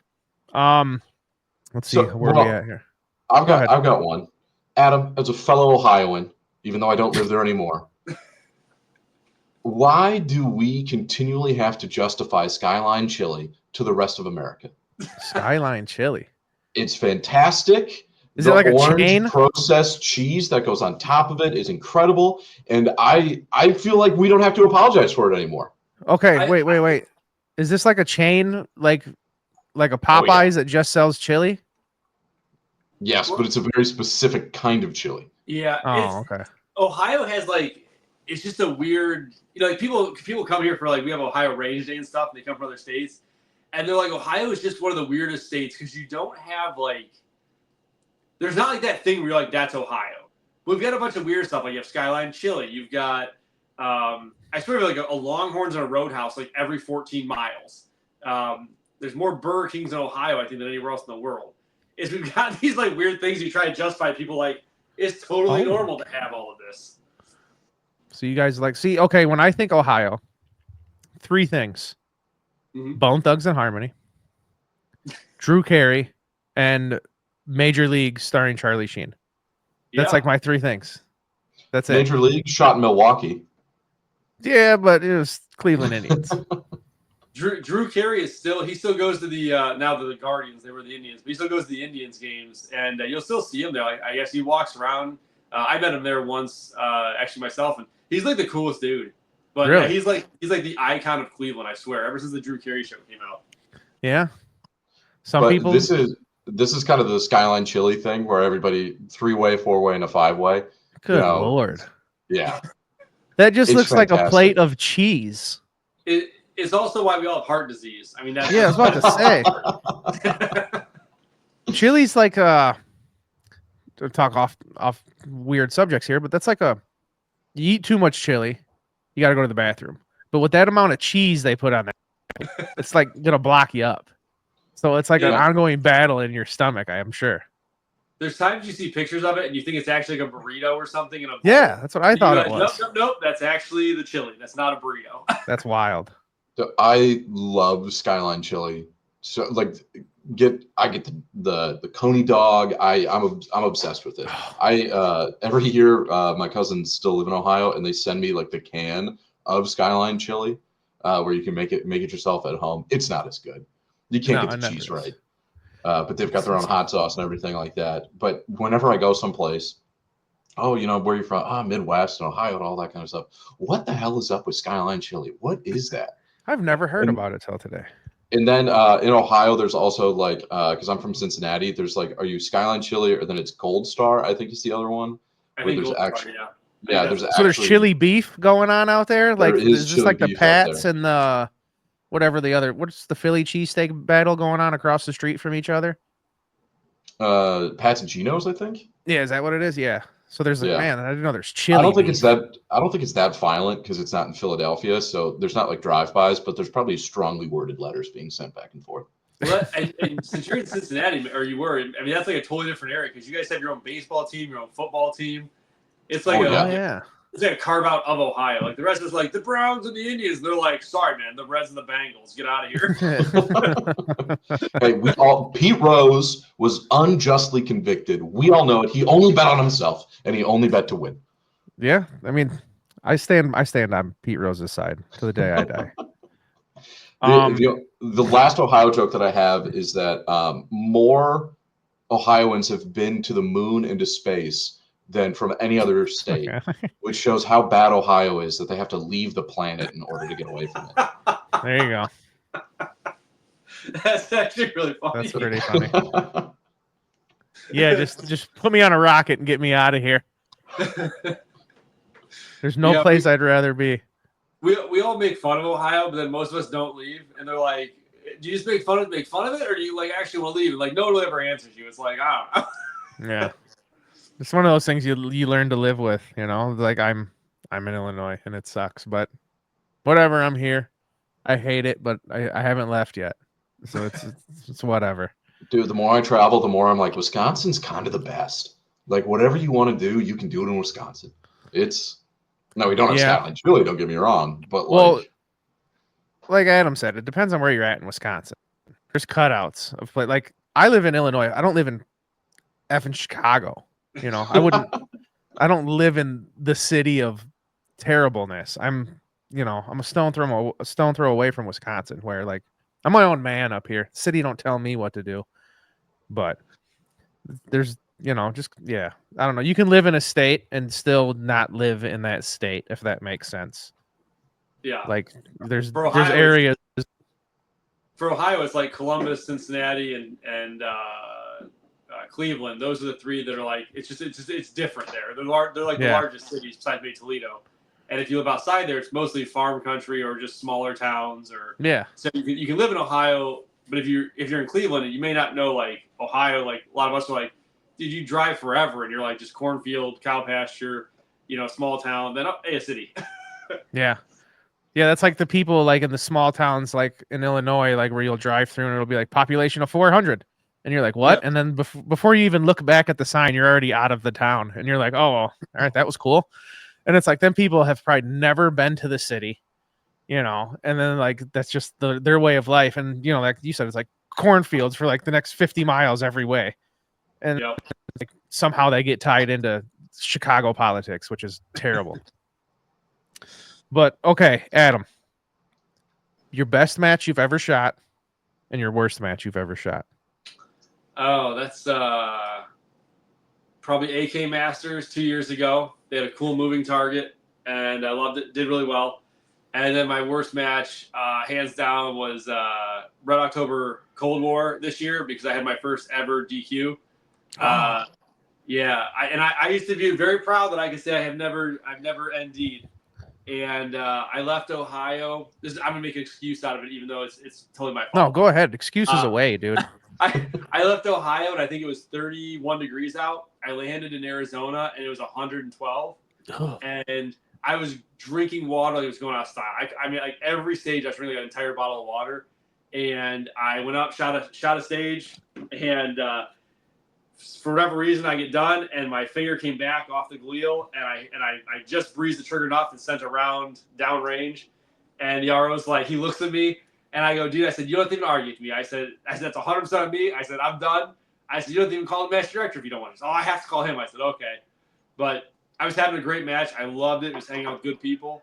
And I spent the rest of the match just taking pictures for IWI, the team there, and just walking around carrying stuff for them. But it was still a good match. I loved it. But that was my first ever my ND DQ was that one. And that was it was tough to swallow. Because, I mean, you spend $2,000 to go somewhere and then call your wife and be like, so, yeah, I'm missing the kids' soccer match. I spent $2,000, and I'm done after stage 5.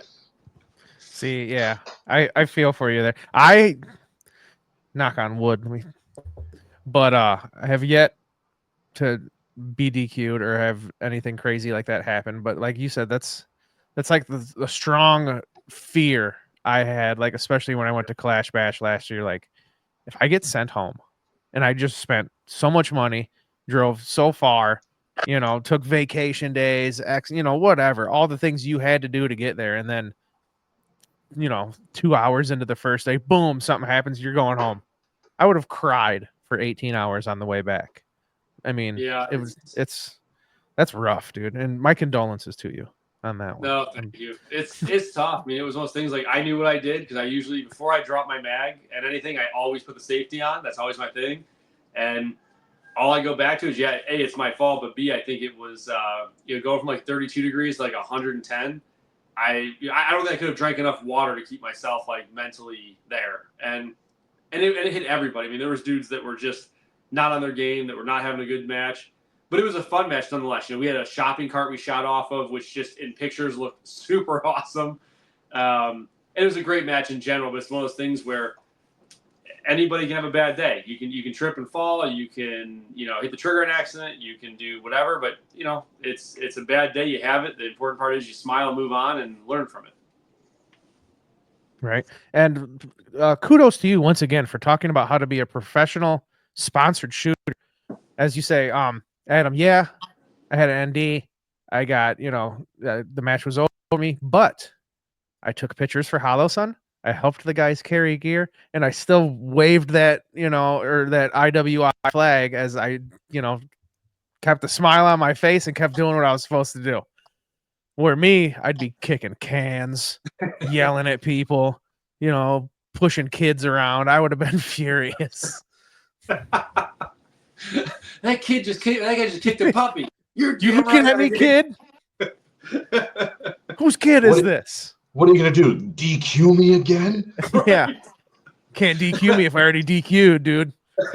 Oh, there's the best picture ever. That was the best picture I have. My freaking That's gun awesome. Shopping cart. I really, really love the caption. If your SHTF training doesn't include a shopping cart, are you really even training? Yeah. I'm sure you're not even trying at that point. That's what I'm saying, dude. We've all seen the movie The Road, where they're pushing on a shopping cart in post-apocalyptic America. Probably could have done a little bit better training to prepare for such a situation. You never know when shit's going to pop off at a Costco. You have to be ready, especially at a Costco.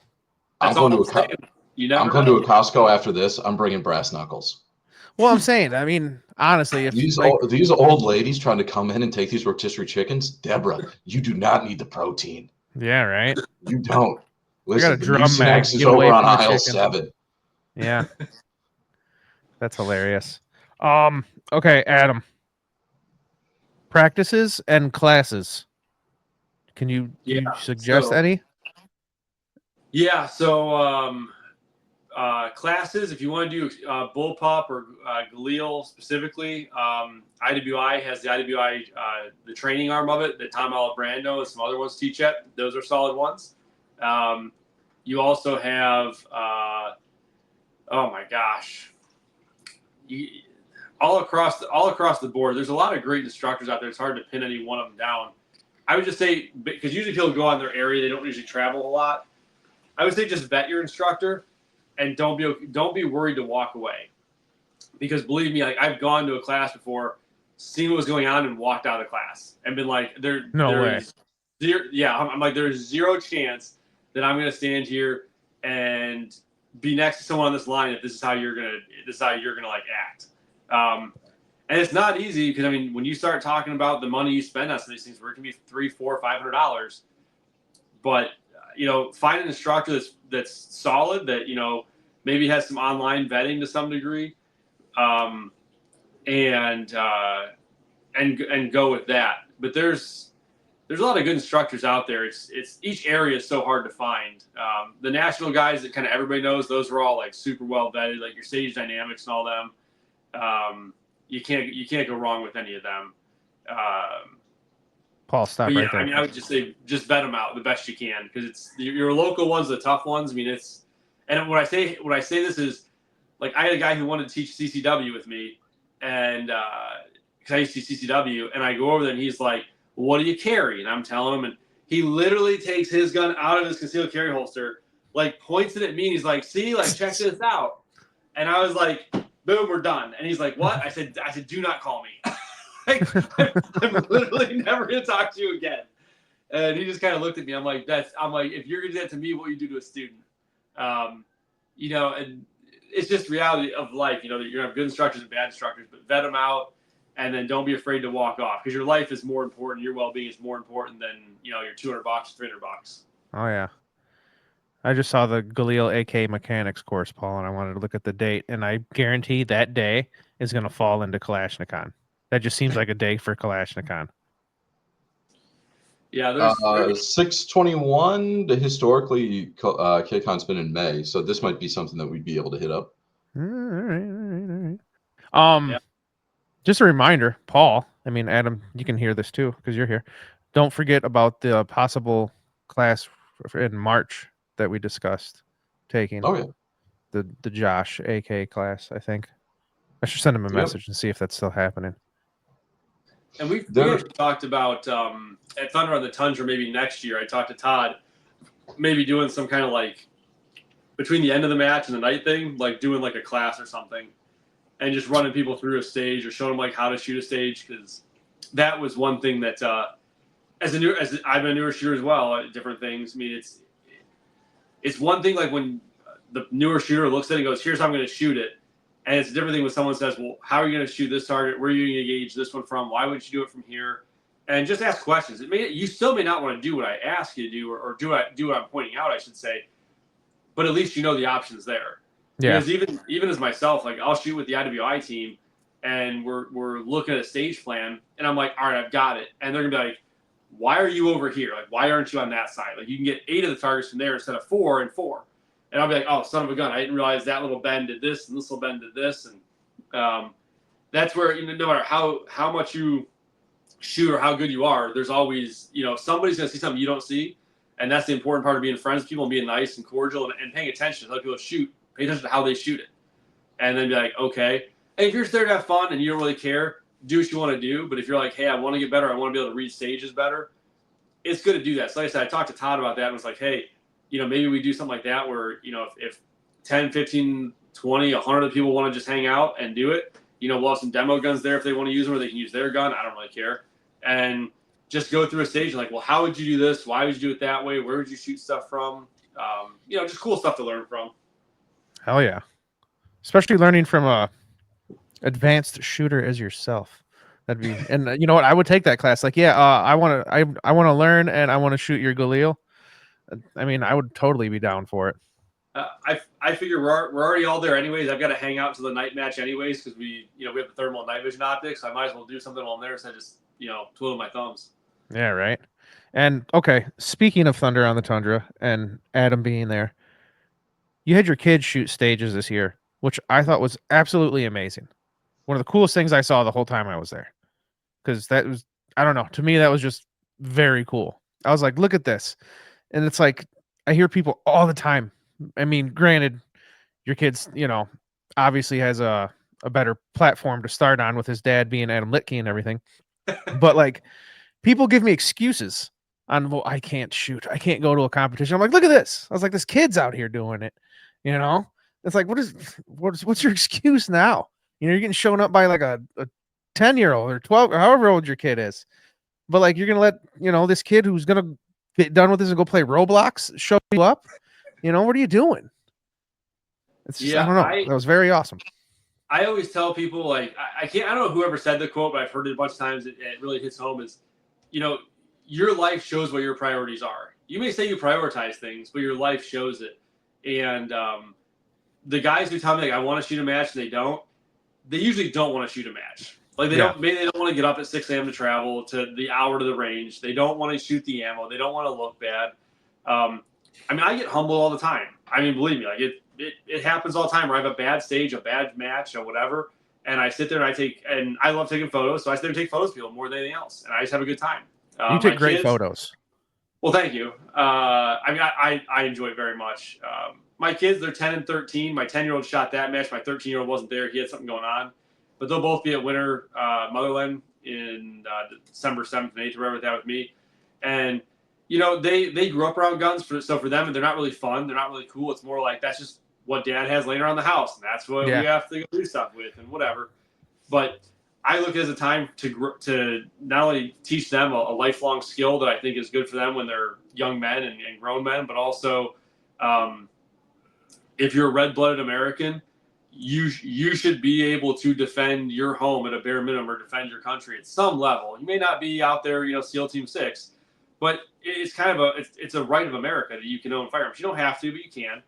And my thing is, there's too many guns. My kids are around too many guns for me to worry about them being safe. That was the biggest reason I got them involved was, if we're at an event with IWI and there's a belt fed sitting there, I can't have my kids, like wanting to finger hump it because they're like, oh, what is this? Like, I saw this on Fortnite. I want to go touch it. My kids are like, it's a belt fed. It's probably Jeremy from IWI. It's the same one we saw last time.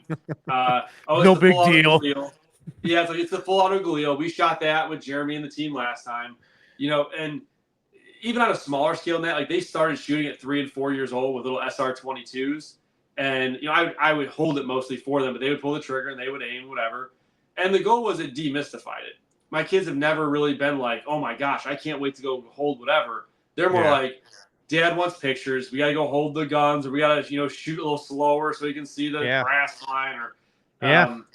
But as an adult though, whatever you do shows your priorities. If you would rather drink pop every day and be 500 pounds, that's your priority. If you would rather be in shape and exercise, that's your priority. Those are they're just things that happen and they show. And so I think I have guys all the time, and I've done this many times. I've offered, I'll bring the gun. I will charge you whatever my ammo cost was. I won't charge anything extra, and I will pay your entry fee. I've had like one person take me up on that in probably 6 or 7 years for a local match, like not a major match, but a local match. And I've even had guys where I've paid for their slot in a major match and they didn't show up. Oh. And and I call them and I'm like, dude, that cost me $200. Oh well, I was getting up early and I stayed up late. And I'm like, dude, that shows you didn't really want to do this. Yeah, exactly. You talked in the game, but you didn't want to. So I'm surprised they even answered the phone when you called them to call them out on it. Like, I mean, believe me, it was. I mean, they probably knew it was going to happen. They definitely knew. But it's well, like Adam, said, let me tell you, if you ever call me up and Jamie, like, hey Adam, how's it going? Good, long time no see, buddy. And you were like, I got a spot for you at this event. I will be there. There will be no excuses. I will be there. I will miss funerals. I will miss birthday parties. I will be there. I do not care. That's where my priorities are. I'll keep you and Precious Paul in my list of those slots. I love that the name Precious Paul is thick. Man, you really can't pick your nicknames, can ya? Dude, Precious Paul Pepitone, he was the manager of the Legion of Doom. I mean, that's quite the accolade there. Manager, huh? Wow. Dude, you obviously don't watch enough wrestling to know about the Legion of Doom, my friend. No, I do not. I have a college degree.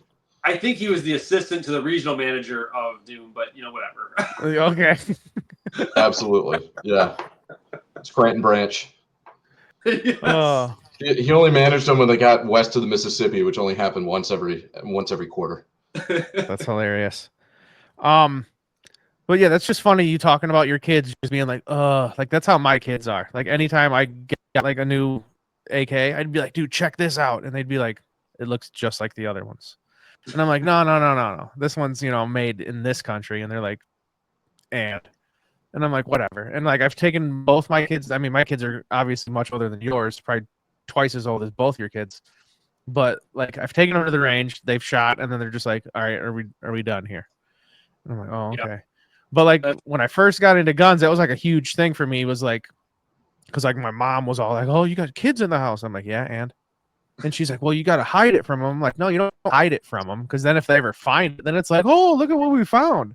It's like I just made it boring for them, to where they're just like, yep, that's like they walk in my room and there's just I got like what the hell am I trying to think of here? Like just like Tupperware bins full of parts and all types of stupid stuff in my house. And then in my garage, I just have stuff, all over the place. And they're just like, yeah, it's whatever. They don't care.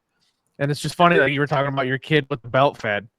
And I could just picture your kid being like me playing Call of Duty, just like getting mad about the ballistics. Because like I'll play Call of Duty and be like, there's no way a 308 just clipped that dude in the knee and he's running away from me. I was like, he's lucky he's got the bottom half of that leg. Like what the hell's going on? It's funny, they'll be playing, Fortnite or Call of Duty or whatever they're playing that night, and somebody be like, "Oh, I'm shooting blah," and they'll be like, "Yeah, we shoot in real life."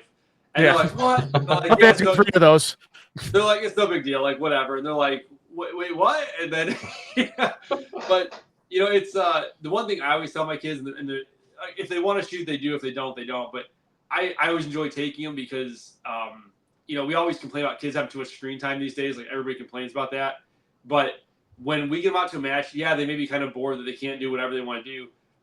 You see them grow as a human being. Like I've never left a match and not seen my kids grow, because they have to have adult interactions and they've got to act in an adult way. Because I've told them, like, you're not going to be at this and throw it. My kids don't throw temper tantrums, but throw a temper tantrum. You're not going to sit there and whine. You're not going to sit there and complain.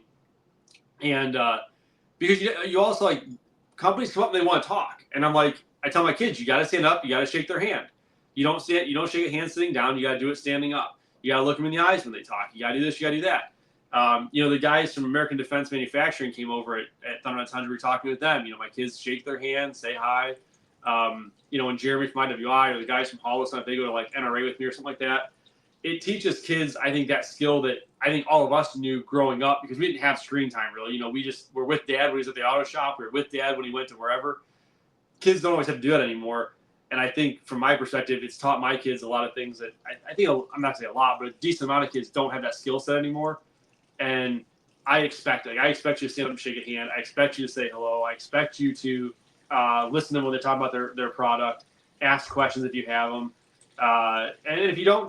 But it's one of those things that, from my perspective, I just made my kids grow up somewhere they understand some kind of business model or business mindset. And it's not just like, okay, do whatever. There's other little like hidden gems in the training or in the conversation. Adam Litke out here raising men, ladies and gentlemen. Round of applause. That's what I'm talking about. Stand up and shake the man's hand. Look him in the eye. I love it. They know I'll get on their butt. Like if they sit down and go to shake a hand, they know like dad's gonna like just smack me upside the head. Like Yeah. You better be standing. You better be a firm handshake. Yeah, dude. Wussy stuff. And Jeff from IWI, the first thing he'll do, like when he goes to shake his hand, if they don't grip hard enough, he's like, come on, like a man. He'll like shake their hand again, and he's like, more manly. Dude, there was when my youngest was going around for job interviews a while ago, there was like the good 2 weeks of handshake checks. Like every day I'd like come in the house, throw that hand out there, and I'd be like, all right, it's getting better. Still a little weak, but act like you're trying to intimidate me, man. Give me a squeeze on that thing. And now he's got it down pretty good. I even tried showing him like the hand on the forearm shake, like a serious one, like give him this, let him know you're in control here. And I was like, but don't do that at a job interview. You're not trying to overpower the manager at the Jimmy John's. Just Jimmy John's had no idea what was hitting him. Yeah, exactly. Like, damn, what a handshake that kid had. Yeah, it's and I mean, just talking about kids in general, it's one of those things that your kids learn from your example. I mean, obviously you have to go to the kids' level, obviously, but like Sully, who you guys know, love him to death. He bought my kids gift cards for I think it was Fortnite or Call of Duty or Xbox, something like that, at the last AK Masters when they shot the match. He's like, I really want to do something for them. It meant the world to them. I mean, meant the world. Jeff, who's one of our shooters at IWI, him and his son, his son's probably closer to my age than but he's probably like 30. They both gave their Hunter's Gold certificates to my kids to go get Hunter's Gold glasses. Nice. And then at Thunder on the Tundra, I bought my kid the gift card and had Todd give it to him. But it's those small things where, like, when they have to walk up, they've got to interact with you, they've got to shake hands, they've got to say thank you. They get humbled a little bit. I think that's the stuff that I think we all probably, I'm guessing your guys' ages, we all grew up on that you don't see so much anymore. And like I've told my kids, they switching to soccer, but they played soccer. The first year they played, we did terrible. They lost like every game, and they got this trophy. And my oldest goes, why did I get a trophy? And I said, everyone gets one now. Is how it works. And he looks at me and he goes, I didn't earn it. I said, no, you didn't. No. At least he knows. As we're walking away, he drops in the trash, which broke my wife's heart. She's like, oh my God, that's his first trophy he's ever gotten. And in my heart, I'm sitting there going, I said, what'd you do? He goes, I didn't earn it. And the next year, they did really well. They were like 9 out of 10 or something like that, like 9-1 type of a deal. Like they won 9 out of 10 games. They got first place. He was beaming, and I was like, "What?" I'm like, oh, yeah. You did good. He goes, I earned this one. Like this one was me. It wasn't because I got it. And you could tell like that one meant 5 billion times more than the first one. Oh, 100%. And I'm like, but that's what you need to remember, buddy. I'm like, when you go to a job and you get the job because of what you did, your skill set. When you win because of your skill set, I said, your real endorphins, your real happiness skyrockets. It's not the fake stuff. It's not because I'm one of 100. I just have to get something. It's you did good, and I was telling you get second place. You just found out you can achieve that much more to get first place. You get third place. You got 2 places higher to go. Every time you don't get first place, you just learn how much harder you have to work for next time. Yeah. And so I think that it relates to you, myself, everybody else, every man, every woman. But it's one of those things I don't think we teach so much anymore. We kind of just, we're happy if the kids are happy. We're not really concerned if they actually learn something. Yeah, it's always better to earn something than to just be given that. And you appreciate it more. It goes into like I hate to sound like a boomer or like a serious Republican here. But like if you own a house, you're going to take care of it. You know, if you just kind of live there, you don't take care of shit. You don't care. You know, it's like it means more to you when you've earned it. When you work for it. It's a nice feeling. It's a nice feeling to see your accomplishments rewarded, I guess. So that's good on your kid, man. Awesome kid.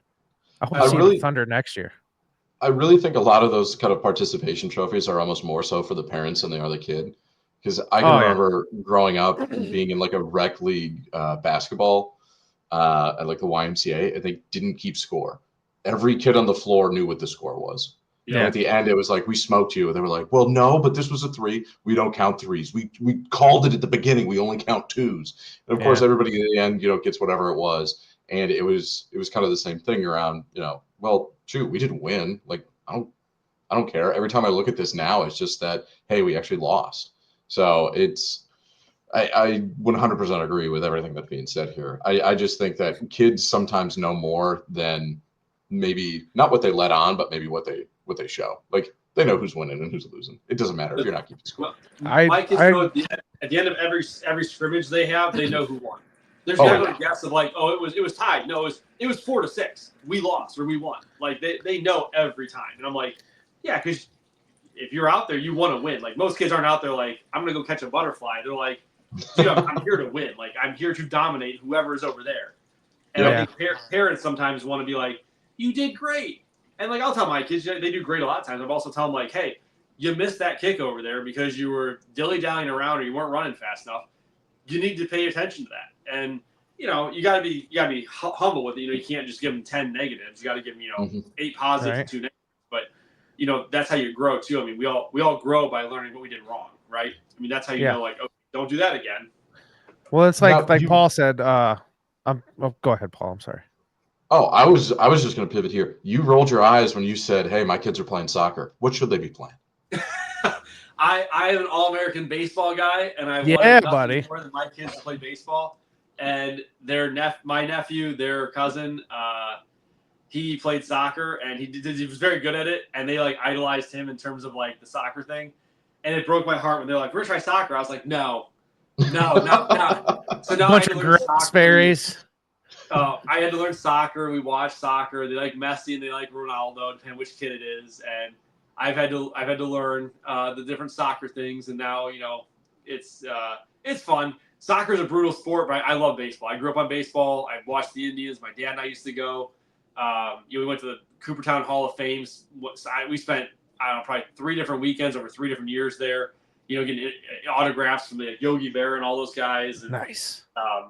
Yeah, I'm a huge baseball fan, though. Yeah, I was a big baseball kid growing up. If you really want them to, Messi, Ronaldo, that's fine, whatever. But if you really wanted to you got to start showing them Maradona highlights. Argentina player back in the 80s, the hand of God, was 100% doing cocaine in the locker room before every single match. But, that was a get that adrenaline pumping, dude. We have watched a lot of those things, and I've shown them stuff because it's like, I mean, if nothing else, you see some of the fights back in the day on those fields. I mean, those dudes were there to like kill somebody. Like it was crazy to see some of those, like the kicks, the punches, those are some manly dudes. Like soccer's a brutal sport. And they're cleaning each other like enough where they're literally like you wore shin guards on the front and the back of your legs because they were cleaning each other so hard. Oh yeah, that's terrible. Yeah. Well, Adam, we're almost 2 hours into it. I can't thank you enough for being here. You're an awesome guy. We've shared some good stories, talked about some fantastic things. You're raising men. Fantastic flagship man for your sponsors. But do you have any tips, tricks, or tactics for anybody listening and or watching? The biggest thing I would tell anybody is be a good person. I know that's cliche these days. Show up to a match, be a decent human being. Most of us will lend you gear. We'll lend you ammo. We will. I've given optics to people when their optics have died. I've given optics to people. Most of us will help you out. You just got to show up and be a decent human being. And then just pay it forward. Or that old saying used to be, is help the next person, help the next person's kid. Because it's like my kids will never forget when Sully gave him gift cards to Xbox in a match. My kids will never forget when Jeff Chafin and his son gave him the the certificates for the 100 HD gold glasses. I will never forget when someone helped me out, and I hope that we change someone else's life. But all you gotta do is show up. You show up, and somebody there is gonna make it so you can shoot that match. If you're local here in Northeast Ohio, or you're at a match where I'm at, a bigger match. You don't have a gun, just tell me. I will fly with extra guns and make sure there's extra guns for you. I've done it for other people. You just got to tell me. I'll bring it. You need mags. Something happens. Most of the match sponsors know if I'm there. I always tell them if someone's optic goes down, send them my way. I bring a little we call it the football thing. It's like a suitcase, like the Nuke Code football thing. I've got a ton of optics in there. I will loan optics out. I've replaced optics if something happened to them. But if the world has changed by our example, the firearms industry will grow based on our example. If you're a decent human being, the firearms industry is going to expand and grow, and you're going to see your kids want to get into it, your grandkids want to get into it, your great-grandkids. If you're a shitty human being, people are going to go do something else. They'll do airsoft, they'll do paintball, they'll go somewhere else. Now, those are bad things, but sometimes only takes one bad experience, and people are done. And if you can raise your kids right, that's going to be the next biggest thing that anybody can do. And I know those aren't necessarily gun-specific things, but, if you have those core values and those core things, the firearms industry is going to be a great place for you. You're going to grow in it. You're going to excel at it. And so just be willing to help. Anything you can help with, anything you can give someone tips on, it's never going to be a bad thing to help someone out. Awesome. That's fantastic advice. That was a lot better than just like, hey, I'm having a class next month. Pay for it. Come show up. Work on your reloads. Check sent to Ohio, Adam Litke. Yeah, right. Cash. I need cash. I know there were 2 hours, so Adam, I know that you've got a special treat of a new HoloSun that's being released exclusively here on the Shoot Are You Ready podcast. Yeah, it's gonna be called the Atom. For those that don't know, the SCS optic, which I don't have one out here right now, they didn't have a name for it at SHOT Show the first time we released it, and so jokingly to a friend, we were pretending to film a video. I said it's called the Atom. And I did not know this. There were some other dudes waiting for interviews. They ran with it. So there was like 50, 60 videos online, like at the end of the day, calling it the Atom. And I was like, the dudes at HoloSun were ruthless. They were like, you cannot name an optic after yourself. What the hell happened? I'm like, you don't see me in any of the videos. They just ran with some dude heard me say it. That's pretty funny. So now it's my go-to. Anytime someone's like, you release something new, I'm like, yeah, it's the Atom. And I don't know what it is, but it's the Atom. That's funny because as soon as they heard that, they were like them old time reporters running to the phone. Once they heard something to call the news desk, they're like, "We gotta hurry up and upload this. We're gonna be the first to release this news." Well, that's pretty funny. I guess every once in a while they still get people emailing in the HoloSun info, HoloSun email, or they're calling into the customer service line like, "How do I find the Atom?" And nice. And they're just like, "Stop calling." They're like, "Where did you hear this at?" "Oh, it's a video from like 5 years ago." SHOT Show. That's funny. I will say this. That was brilliant, however, because I just Googled HoloSun Atom, and you're the top 5 hits that are on there. And there's nothing about that site anymore. So yeah, that was I run our Instagram with some other guys, and one of the things they want us to do is we have like HoloSun_Atom. But some of the main goal was that you find the resources you need. But then ironically, the optic also will come up when you dig deep enough. Like it used to come up more often.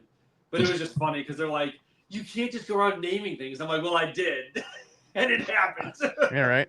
I've been waving your guys' flag for so many years. I think it's time. Yeah, right. So, well, okay, 2 minutes left. If there was a HoloSun Atom that did come out, what would it be packaged as? What would the dot look like? What size would it be? What footprint? What color? If you could build your optic. See, I like all those different colors though. I know you want me to say gold. But well, Atoms would switch colors. The Atom would switch colors. That's true. If you could do the diodes where they wouldn't shift the impact, yeah, it would switch colors. It would definitely probably be something very similar to the HoloSun Ames Max because this is one that I pushed for super hard when it's first coming out. But if it was something totally different, it would be an LPVO. It'd be a 1-10.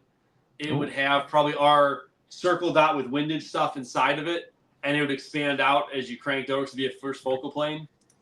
That would probably be like if you're like you have to create something right now, launch it right now. I would do something similar to that. if it was just an optic that exists that I could pick and choose what I wanted, it would 100% be the Holosun Ames. That optic is just my go-to favorite on almost every gun I own. So that would be my go-to. Well, you heard it here first, folks. The Holosun Atom, the first Holosun LPDO 1 to 10 coming SHOT Show 2026 probably. Yeah, please stop by the booth. I'll be there. Yeah. Just know you don't know me, but just keep asking everyone about it. I feel like I need to buy a Holosun Ames now because we've talked about it so much. You got it. They're sick. I know. We'll see. But Adam, thank you very much for coming by. It's been fantastic. I can't thank you enough for actually agreeing to do this. You know, because like you're a real great guy, awesome shooter. I'm just the knucklehead who's got a microphone and a laptop right now, and you agreed to do this, and it was great. Me and Precious Paul can't thank you enough. Dude, I appreciate you guys offering to have me on here. I love talking about this stuff. I love to be able to introduce people to things, and anytime we can grow the firearms industry, I'm happy to help do it. Because that's got to be one of our goals. Awesome. And I wholeheartedly agree with everything you said about raising men, being a good person, all that stuff. A great gentleman, ladies and gentlemen, if you're listening. Adam Litke, a man of the people. What are we doing here? What is it? Litke 2029? Is that the new thing now? Yeah. Let's do it. Let's see what we can get. All right. I'll make a t-shirt next year. When you see me, I'll have my Litke 2029 2029. So that's a Senate seat that we're running for then? Miami Tigers you gotta start drive somewhere. Wheels for everyone. A Galil in every safe in every home. Dude, I would vote. I would make my kids vote. My dead grandfather would vote for you at that point. Hey, win in Illinois. Yeah, right? Yeah, that's normal. That's how we do it here. But ladies and gentlemen, this has been the Shooter Are You Ready podcast with Precious Paul, my fantastic guest, Adam Litke. If you're listening, please, leave comments, hit the like button, share. If you're watching, please subscribe, please share, please leave comments. And I can't thank you all enough for joining us on this wonderful occasion. And I love you all. Thank you very much for listening. And we're going to get out of here. Anything else, ladies and gentlemen? Just leave a message or something. But yeah. All right. Thank you, both of you, for being here. I appreciate you both. Have a wonderful day. And I'm going to hit the end button, and we're going to be out of here. So Sweet. Thanks, Adam. Thanks. Take it easy, guys. everybody. And this is the button. Shooter ready. Yep. Shooter ready. Shooter ready. Stand by. Shooter, are you ready? Stand by.